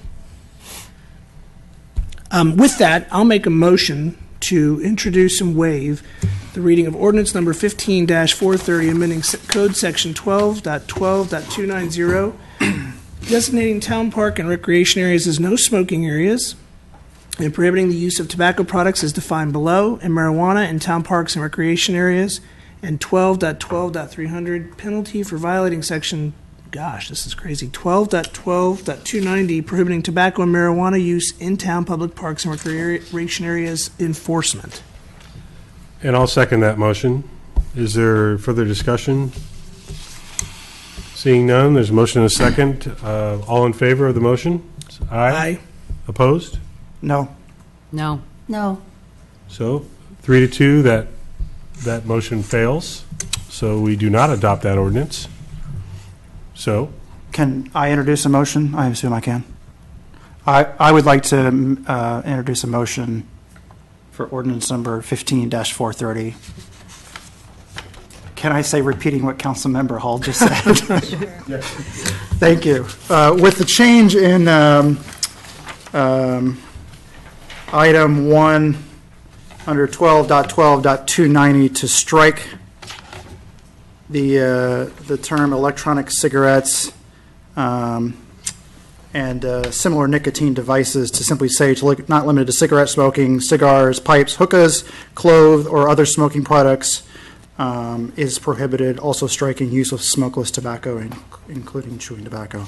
All the rest of it would stay the same. I did not follow what you were trying to strike and not strike, so I'm not sure if I'll repeat it. Town clerk did either. Can you clarify exactly where you're looking to make So I'm in recitals? Nope. No. Item 1 under 12.12.20 where it says designating town park and recreation areas. Page 5 of 6 in the report. You have the hard copy, okay. I'm looking at the new one, yeah. It's the third page or second page of the ordinance. I didn't even see that. It says in town, I'll read what second line. This is what I'm proposing. In town parks and recreation areas, the use of tobacco products defined to include but not limited to cigarette smoking, cigars, pipes, hookahs, clove, and other smoking products is prohibited. That would be the new second sentence. So you're proposing striking the use of electronic cigarettes or similar nicotine delivery devices. Yes. And then you're proposing striking including chewing tobacco. I strike everything after and use of smokeless tobacco, comma, including chewing tobacco, comma. That is also stricken. So you're including We can smoke clove.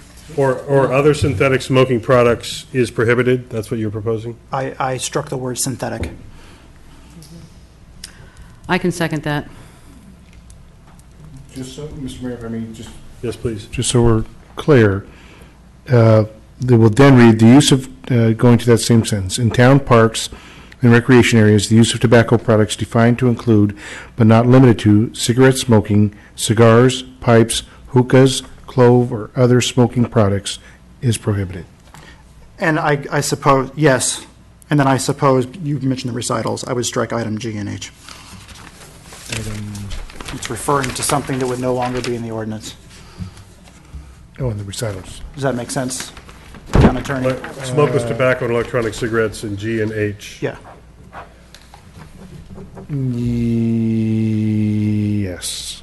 G would come out and H, yes, would come I out. would strike those two as well. So do you still second that after all that?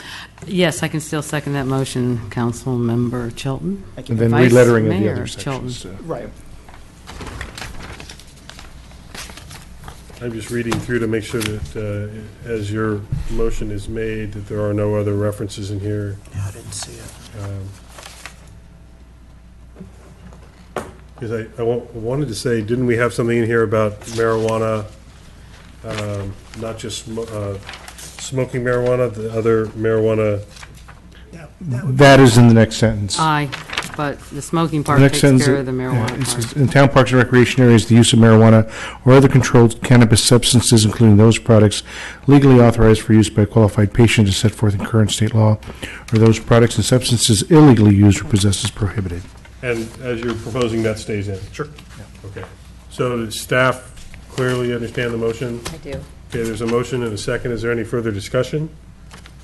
The discussion I'll add is, having already been rejected with the original motion that I did support to accept this as it was written, I'm going to support this because I think it's more important that we get the no smoking ordinance passed than we don't have an ordinance based on a couple elements that I disagree with. So that's my comment. Any other comments? Seeing none, all in favor of the new motion with the revised ordinance? Aye. Aye. Any opposition? No. You're opposed to the, okay. I just want to make sure it wasn't any opposition, no opposition. You mean no, you're voting no. Okay. So with the 4-to-1 vote, that does pass the revised ordinance as stated. And that is for introduction. This evening, it will come back to you for adoption at your next meeting. All right, thank you. Thank you for that clarification that we're not completely finished with that process. That is correct. Okay, we're going to go on to 13B, and we're going to talk about trash collection. Thank you, Mayor, Council. First, I'd just like to thank you very much for coming again and being a part of this, and it looks like we'll be dealing with the second reading of this at our next meeting. Second reading is typically on the consent calendar, a perfunctory action, yes. So, thank you very much. Thank you. So now we're going to get to our discussion on Garbage. Thank you, Mayor, Council. Staff was tasked to evaluate and research by the council the consideration for mandatory service. And after listening and re-listening and going to re-listening again to some of the conversations of the council, there's a couple things I think that we need to pay a little more attention in the discussion. The conversation in the proposed ordinance was really about payment for mandatory service, not necessarily the fact that somebody has to use the toters every week. So I just want to make sure that the analysis that we have was that we have a declining population base, and if people choose to opt out of paying for the service will continue to get more expensive for those remaining to pay for it. So I'm just going to do a simpler economics. Now, so the council had some feedback. We had two lively discussions, and so one of the things that we tried to put in this draft for you this time was a clarification that it's payment for service and that arrangements can be made, and that, you know, if somebody does not have the ability to make use of, they aren't having. We're also prepared to suggest that there may be some language that we can give you if you really want an exception language. We can put one in that would allow for, but it needs to have a level of documentation. So something like, exceptions to the provisions for mandatory service may be made by the town manager, provided the property owner can document how garbage collection is provided for that parcel. Requests for exceptions must be made on forms developed and maintained by the town and shared with the designated franchise hauler. The reason I think we need to have more structure is, again, there are circumstances, for example, granny flat second units on a property that have water service. They may have two accounts. I think there is some legitimacy there, but there is a concern if two neighbors simply go together and say, I'm only going to have, let's just pay for one garbage service. That's a concern. So I'm just sharing that with the council. And again, these are some feedback on this topic. as we wrestle with it. So those are some of your thoughts that staff has. We have reflected the language on the utilization of the toters, and also want to recognize really it's about participation in the payment for the service, and the service includes waste collection and all the recyclings, because it's not that one is free and the others are what you're paying for, and I only put 2 bags in, because at the end of the day, it's 2 bags and lots of recycling, or the other costs associated with the people that aren't participating in the system, because it's ending up someplace, and that someplace is, in most cases, it's a neighbor's bin, with or without permission, the town's public bins, because we have a fairly accessible level of garbage collection in our parks and streets, or in commercial dumpsters. So it is an issue, and I wanted to just clarify the issue is really not about forcing people to use toters as it is about all of us paying the appropriate price to participate in garbage service. And we've tied it to water, so I think Arnold and I would feel comfortable adding language to this exception, because the comment that we shared with you before is the language, there was no program and no documentation and no maintenance. So we have listened. We think those are some of the concerns. And again, we're wide open and receptive to council comments, because we're trying to respond to your inquiry for bringing something together to address this issue. Okay, thanks. Questions from Councilmember Hall? Thank you. So, and I'm going to ask this question of you, Town Manager, and I might defer to our waste management representative from the council. And that is, does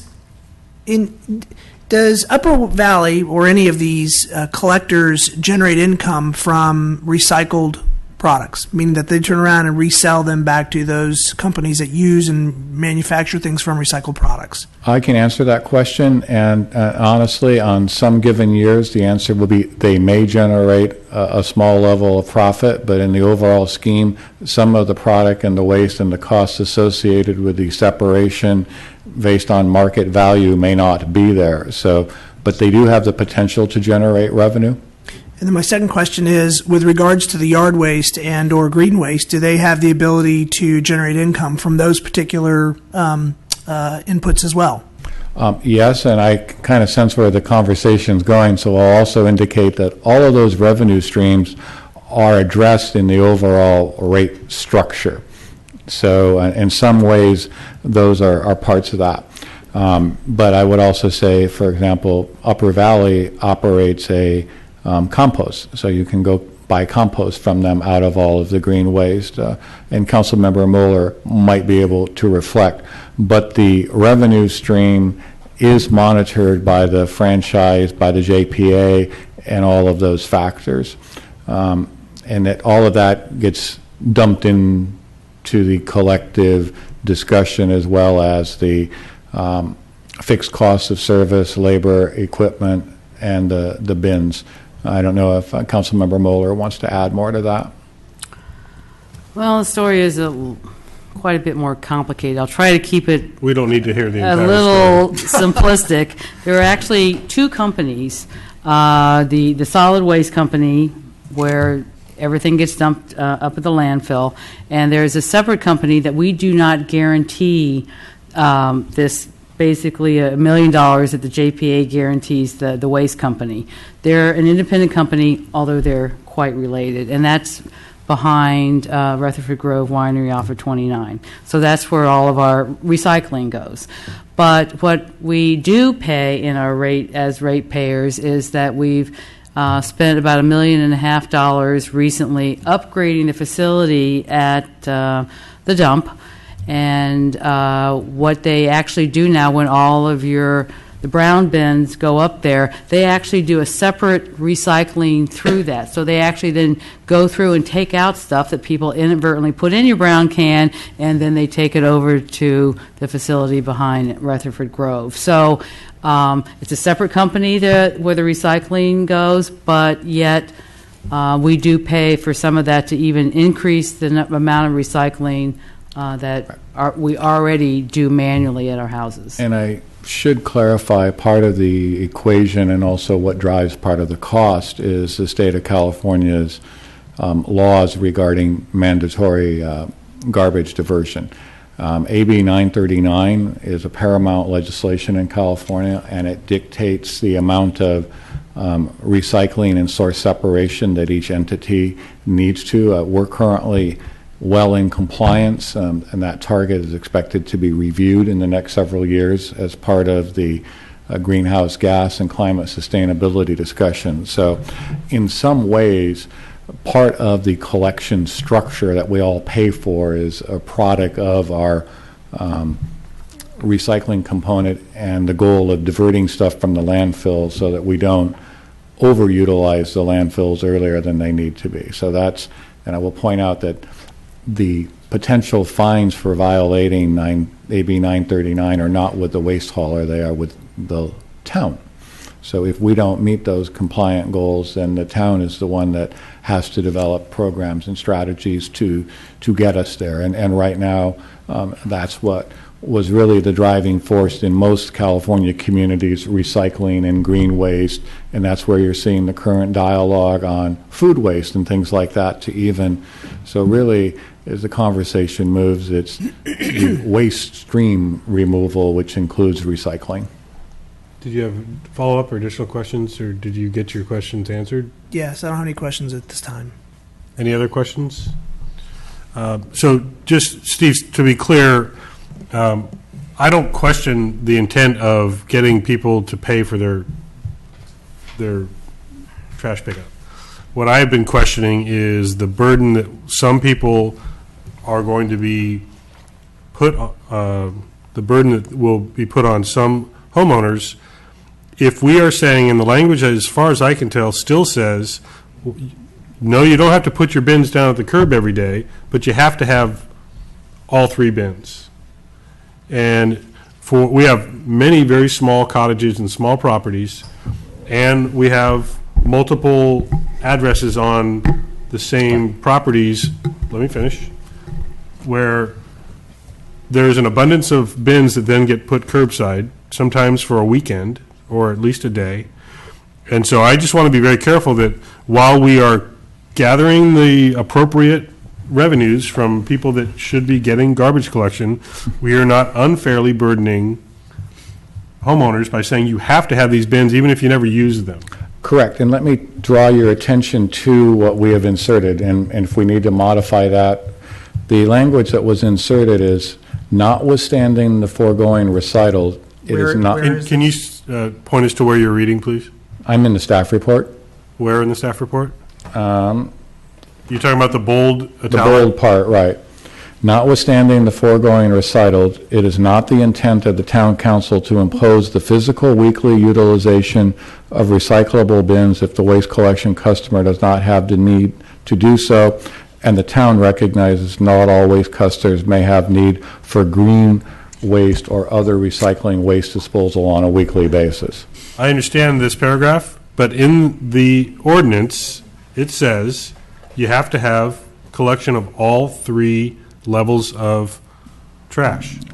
Let's take a look. I thought Arnold and I had got through that. Vice Mayor, did you have follow-up? Well, so I will make sure that I agree with the mayor, which is the intent is that you have to have trash because you got to put trash somewhere. When I called up and signed up for service years ago, they said, would you like a green bin? Would you like a blue bin? And I think I'm hearing you properly. The concern is the text of the ordinance makes it sound like you have to accept those. And I think it should be allowed that those are optional based on whether you need it. You don't need 3 bins if you don't need whatever, but you should have to have a trash bin because people are going to create trash.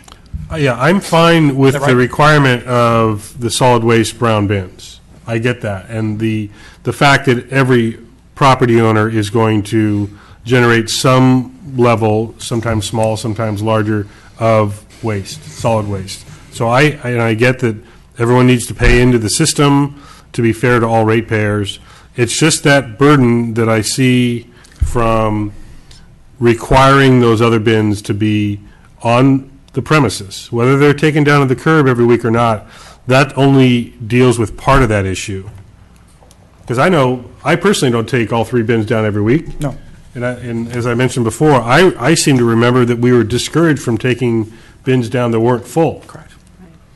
Well, actually, we've talked about that a lot. That's, they actually are encouraging, even if your bin is not full, your green waste, for greenhouse gas reduction, it's a lot of methane gas that comes out of that. It's much better for them to get that, even if it's partially full, up to the landfill, because they put what's called a daily cover on that suppresses all that methane gas release, which it's a lot of work going in, because that is probably one of the biggest producers and issues. So then it may be a difference in 17 years since we first Right. signed up for garbage collection that Right. the paperwork It could that be came with true. the bins was, don't take these down to the curb unless they're full. Right. Because it was basically a waste of their alternative effort. daily cover is new, probably in the last, I don't know. But that 6 could or be a 8 change, years. absolutely. Yes. I get that. So can we just put in a line that says this is not intended to require that a homeowner accept a green or a blue bin?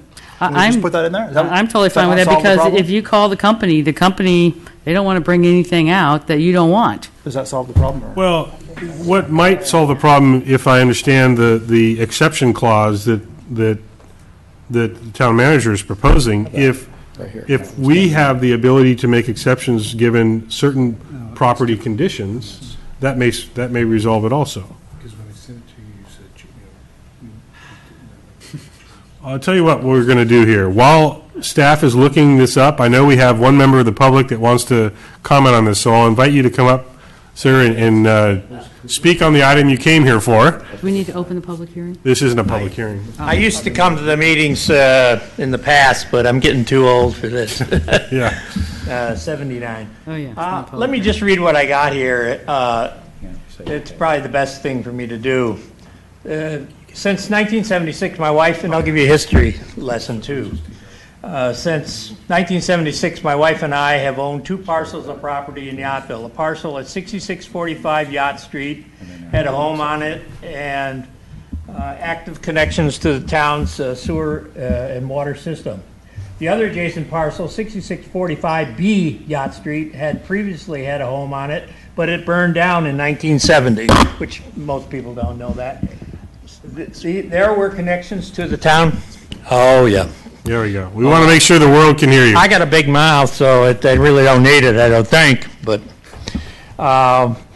we previously, and my eyesight's going too, that's the other thing. But these were not activated until we moved on a 2-bedroom whole house from Atlas Peak to the parcel in 1986.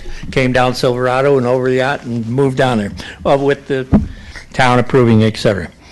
In the past, we also had 2 sets of waste bins, one set for us and one set for the rental.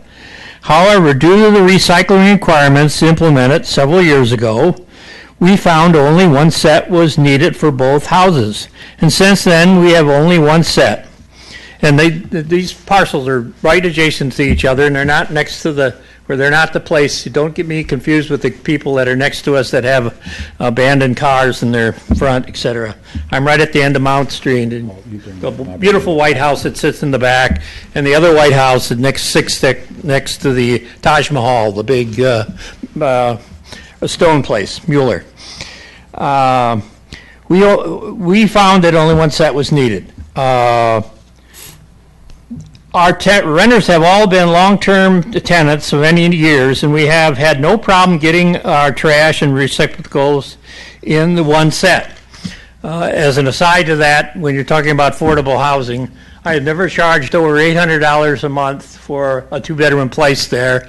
Right now, it's got my brother-in-law in it, and I certainly can't kick him out because the wife will go with him. But it is our position that an ordinance forcing us to use more than one set of bins is not logical and is non-productive to the collection system when partially filled bins are placed on the streets for pickup. And in regard to air emissions, that green waste isn't producing that kind of green waste when it's only sitting there for a day or so? What about leaves and all the other things, you know? It's better that they be put in the can, put out there, or they sit in the can. They're not creating more carbon problems. Aside from that, cutting down all the trees and vegetation in the town is doing more damage because that CH or CO2, et cetera, goes down into the trees and stays with it. But when we cut everything, okay, I'm rambling.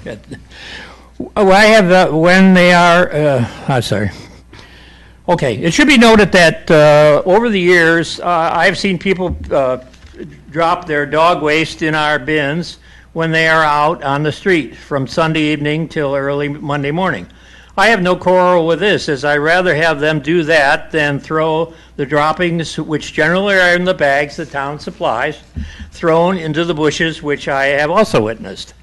The town should be happy to have the multitude of tourists and local dog walkers put their trash in the town cans instead of on the streets, sidewalks, and along the highway north and south of town.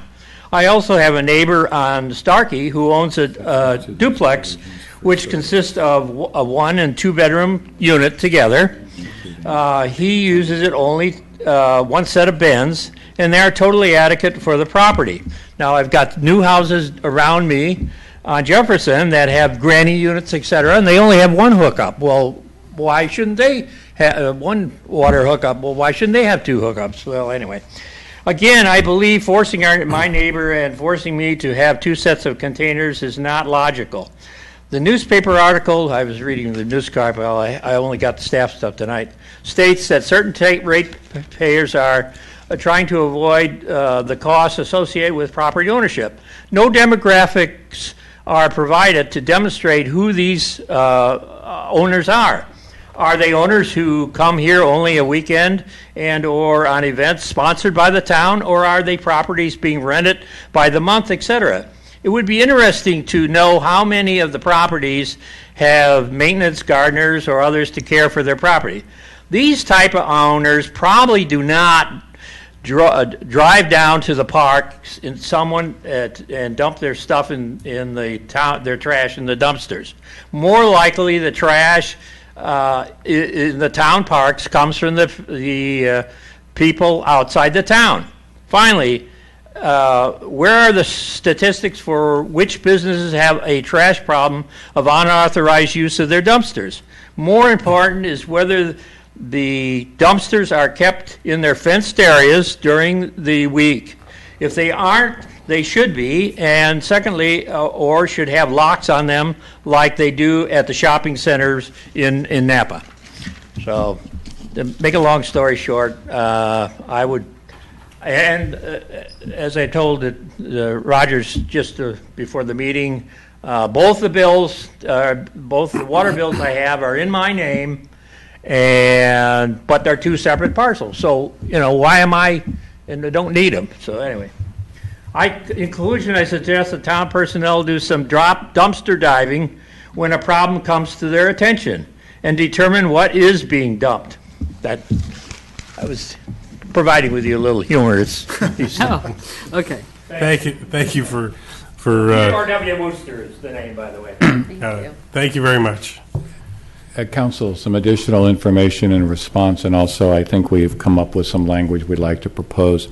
I will point out that we've actually taken Mr. Wooster's suggestions to heart, which is part of the reason why we know that by virtue of our staff's dumpster diving, and you'd be surprised what people leave in their bags of garbage. Household garbage, when dumped in the parks and in our streets, comes in these neat, tidy, hefty bags and everything that the average person walking down the street doesn't carry with them, and they leave their addresses and their envelopes and their various other things. So, in the grand scheme of things, it's probably not the world's greatest problem, but it's an issue.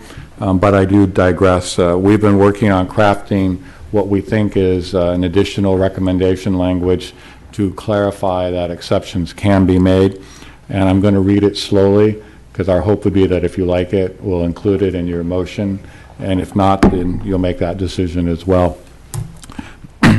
Exceptions to these provisions for service and including requirements for utilization of unnecessary or unneeded bins may be made by the town manager, provided the property owner can document how garbage collection is provided for that parcel, and we'll make that plural, parcels. Requests for exemption shall be made on forms developed and maintained by the town and shared with the designated franchise hauler. This language will allow for a property owner to come in, suggest what their situation is, and then we can put it together. And I'll just use a hypothetical. If there really is a situation where only 2 brown toters are needed, they can share one recycling, then we will sit down and evaluate it. But what we will do is document it, maintain files. The franchise hauler will have it, and that way we don't clutter up our residents with unnecessary bins. Because I will point, we're all fixating on a current delivery model, and there may be a future delivery model. As one of the council members you already alluded to, there may be more of a larger, going back to a larger single source bin and more source sorting. So we're hopeful that that language, and I think Arnold has a recommendation for clarifying on provision C as well. Yes, Mr. Mayor, members of the Town Council, if you are looking at the section 13.80.010, subsection C, that would change, the language would change to read as follows. So, C, notwithstanding the above, the town's refuse and recycling service customers are not mandated to obtain the use of recyclable bins if the waste collection customer is not required to use recyclable bins or makes appropriate arrangements with the waste collection franchise hauler to dispose of recyclables in a method acceptable or approved by the town and consistent with the intent of this ordinance and the waste collection franchise hauler's contract. And then if you would add under that same section, the language that I just read would be paragraph D. Right. So we think those 2 modifications hopefully get us someplace closer.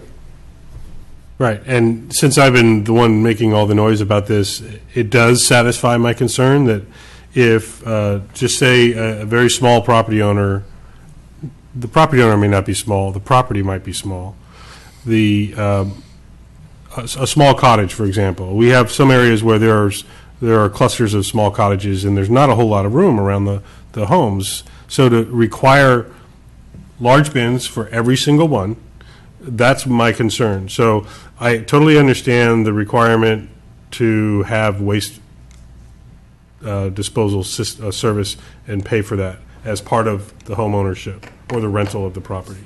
So I'm satisfied with the language you've added, that it's on that property owner or the renter to file for basically an exception with the town and show the condition that warrants the exception. So that does satisfy my concern. Other comments from the council? Vice Mayor? Well, I was going to say that I think what you just said, I agree with, which is, to me, the intent of this all along was to make sure that we don't have people who are coming forth and using trash services but not paying for them. And my primary concern all along was how many people we had in Mr. Wooster's situation where there's no reason to require a second set of bins or a second account. I do want to say on the exceptions, I don't think it needs to be written in, but a person to say, well, I'm going to take my trash to the dump is a highly unrealistic, unenforceable. That is not making a provision. What Mr. Wooster does makes a provision for where trash is going to go. So that, I agree. I think those are reasonable changes, and having the ability to use common sense and say, yes, this makes sense. We can't, we're never able to sit up here and think of every situation that's possible. So it's good to have that flexibility. Thank you. Other thoughts? Councilmember Dornbecker? Well, that is the major thought that I had, was that I believe that there should be a path for someone to get an exemption that's logical and reasonable. And so with that, I can support this, because I do believe that it's fair for people who, generate trash in town to pay for their trash to be picked up. But because of situations that come up, there should be language that is exemption language, so I can support it with that. Thank you. Any other comments or action on the revised ordinance? We're looking for an introduction and waiving of the reading of this revised ordinance. Councilmember Moeller? I will try to give you so all the changes were to the text, and I assume that the town clerk has captured all those, or will capture those shortly after. Okay, so I'd like to introduce the ordinance and waive the reading for ordinance number 15-431, an ordinance of the town of Yountville amending the Yountville Municipal Code, Title 13, Division 3, Chapter 13.72.010, definitions, and Chapter 13.8, collection, transportation, and disposal, by amending Section 13.80.010, collection by contractor mandatory unless otherwise specified, and Section 13.80.020 F.3, exemptions to mandatory collection, and adding Sections 13.80.060, unlawful collection, transportation, or disposal. Aren't you glad you don't have to read the entire? Yes, that's why I waived that reading. Is there a second to that motion? Second. I'm sorry. That's all right. I rescind my second. No. Vice Mayor seconded. You can't rescind. All in favor? Aye. Any opposition? No. Thank you, and thank you to staff for hearing the concerns of council and making some modifications, and thank you very much for your input that helped clarify what we're really intending to do and not unintending to do. Come back more often. Thank you. We are gonna move right ahead to our next item, which is a mid-year budget review for fiscal 2014 and 15. Thank you, Mayor, Council. I'm going to move briefly through this. In short, this is the time of year where we come in and look at trends, both in terms of revenue and expenditures, to see how we're tracking and to make adjustments. You took action earlier today on an $800,000 plus adjustment. So one of the adjustments in the proposed mid-year budget is to incorporate the revenue from the grants and the potential expenditures. So I just share that with you. In short, we're indicating trend lines at this point that we need to adjust property tax estimates by $55,000, sales tax by $173,000, and TOT by approximately $350,000. Sorry, Steve, in the ordinance it says sales tax 200,000.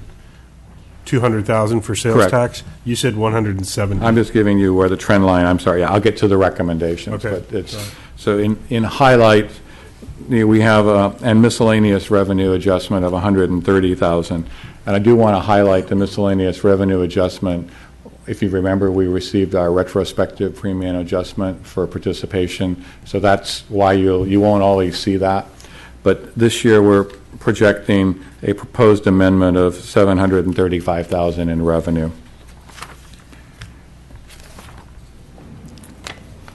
All right.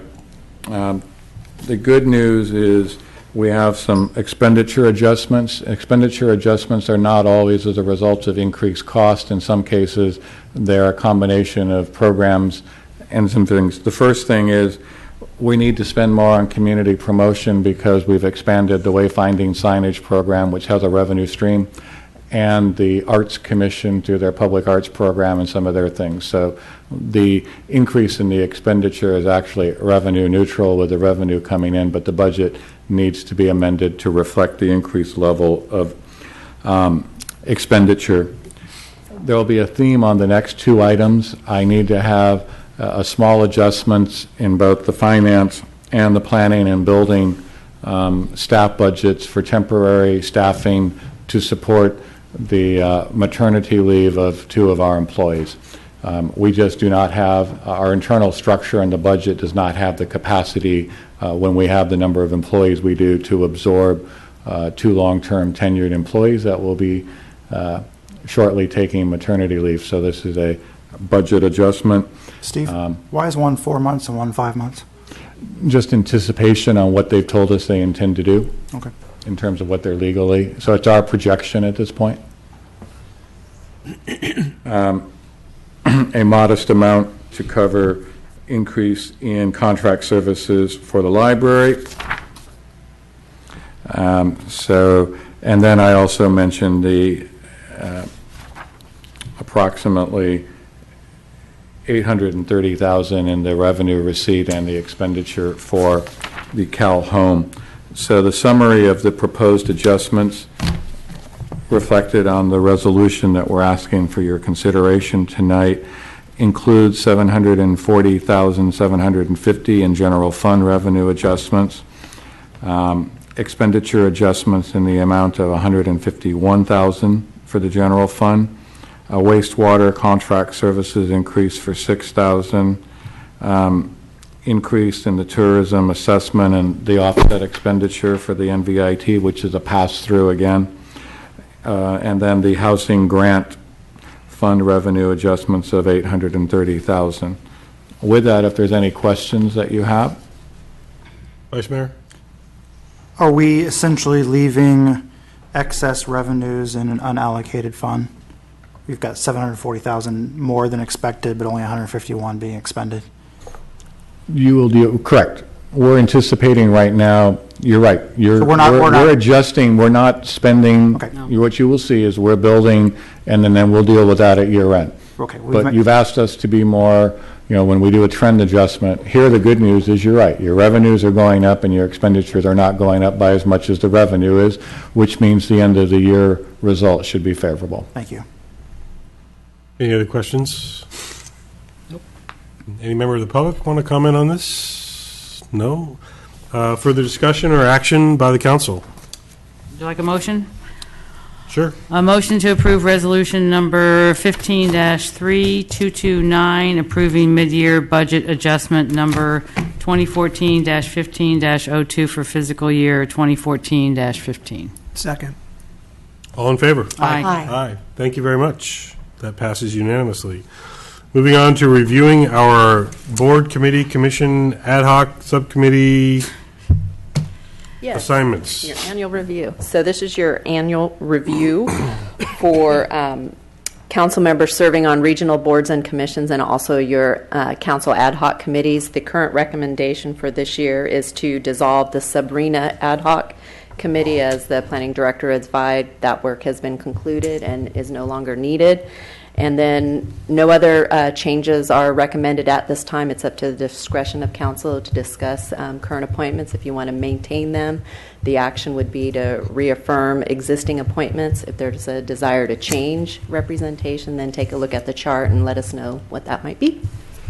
I strongly support dissolving the Sabrina Policy Advisory Board. I totally agree with that, too. Not as a separate action, but just making that comment. The Gang and Youth Violence Commission has a highlight to it. And that's a note for me. I'm waiting for some follow-up from staff on the rotation of meetings, but there's nothing more to it than just that. Okay, so we can ignore the highlight right now? Yes, Okay. Please do. So are there any comments from the council on appointments? I'm satisfied with the way things are set right now. Since most of mine are automatic appointments, so I don't have much to say about it. Exactly. Is everybody okay with as is? Yeah. Mm-hmm. Okay. Is there a motion do we need a motion to accept this? Yes, Or just receive it? Please make a motion. You're dissolving one and reaffirming your appointments. The county will expect confirmation letters to some of the boards and commissions. So the motion then would be to dissolve the Sabrina Policy Advisory Board and accept all other existing. Reaffirm existing. Second. Okay, Vice Mayor moved that motion, seconded Councilmember Hall. Did you get that it's clear enough what we're? Yeah, it is Okay. clear, absolutely. All in favor? Aye. Aye. Thank you very much. Any staff informational reports to speak of? I'm just going to share, we are halfway through the 8-week PG&E encampment, and I'm going to say that it's moving reasonably well. We're monitoring that, and I do want to express appreciation to Joe and Rob Ramini, our building inspector, who are kind of, along with the whole Public Works crew, that's sort of keeping an eye on it. And Mark Van Gorder has been very helpful as our PG&E liaison. I do think we need to acknowledge that PG&E has approached this project very differently than they did the one before, and I think it's reflective of our involvement with them and our willing to explain what's appropriate for our community. We are going to continue to have some re-education as we move forward, not only with PG&E, but with a lot of other projects. We have contractors, we're now imposing different hours and limitations on noise, kind of reflective of the community that we've become. And every once in a while, contractors forget. So that's just something we'll be, but that applies to, for example, the contract requirements for the French Laundry have noise prohibitions that start at 9 a.m. I do need to clarify, some people sometimes complain when they see activity. It's activity that generates noise, because if people are staging and putting things together, that's not necessarily a strict prohibition. Our prohibition is on generation of noise, so we do sometimes have to clarify and work with that. But we were aware today of a errant jackhammer, and a good segment of town was aware of the errant jackhammer as well. So we did share that, and PG&E was very responsive. Okay, thank you for that informational report. Council member meeting reports. I know I have flood control, NCTPA, all these are down here, but NCTPA meets tomorrow. Napa County League of Governments, we did have a dinner meeting recently up in Calistoga, and several of us attended that. We heard from two gentlemen representing, was it the open space, Parks and Open Space? That had a little bit more to do with Up Valley than us, really, but it was certainly good to get together and see some of the new members of the other jurisdictions, councils, and staffs. Are there any League of California City policy meeting updates that are necessary? Councilmember Mueller?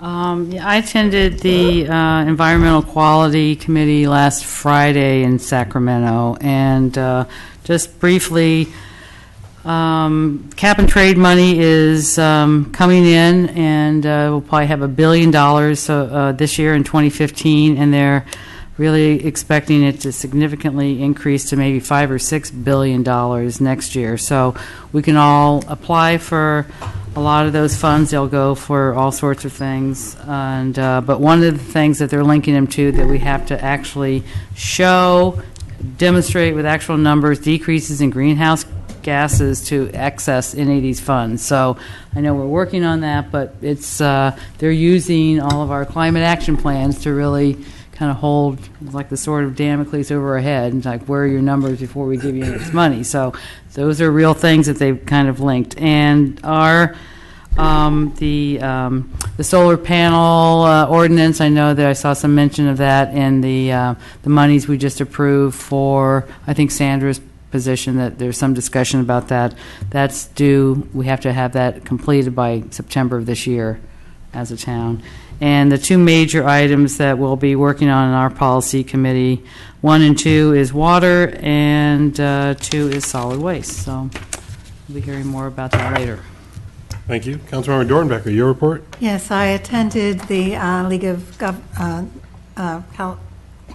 League of California Cities Community Services Policy Committee meeting on Thursday, and we talked a lot about e-cigarettes, and all of it seems like that is a subject that is being debated up and down the state, and whether or not they should be, how they should be regulated. And a lot of the other municipalities have chosen to regulate them just like cigarettes. So that's one thing. And then we also talked a lot about homelessness and the other ills that go along with homelessness. I feel whenever we talk about things like that in these meetings, I feel so fortunate to live in such a wonderful place where that is not such a significant problem, because with homelessness come so many other ills that plague our society, like methamphetamine and terrible drugs. So anyway, that was it was very interesting. We're going to be talking about Art Council funding and library funding as well. Thank you very much. Seeing no one else with meeting reports, I want to invite either of our 50th anniversary ad hoc committee members to inform the public about our February 4th anniversary activities. Councilmember Dornbecker, do you want to give a little overview? I'd be happy to. Please come out to support the real kickoff. I do want to give a shout out to Councilor Moeller for the great film festival opening, really the quiet opening of our 50th anniversary celebration, but it was a very interesting film with Gates, and it was well attended and it was very good. The next one will be February 4th, Wednesday, February 4th, and that will be the actual birthday party for town, because the charter was signed on February the 4th, 1965. Excuse me. And so we have some wonderful things, bubbles, champagne, and some cupcakes, I think, are going to be provided, and we hope to take a picture, an aerial picture of as many members of the community as can fit on the Y. Once again, we did this about 20 years ago, I understand, and so we want to try and do that again. So come on out and let's party and start the festivities for our 50th birthday party. We will have events going on throughout the year at different intervals. So we'll hope you come out for the first one.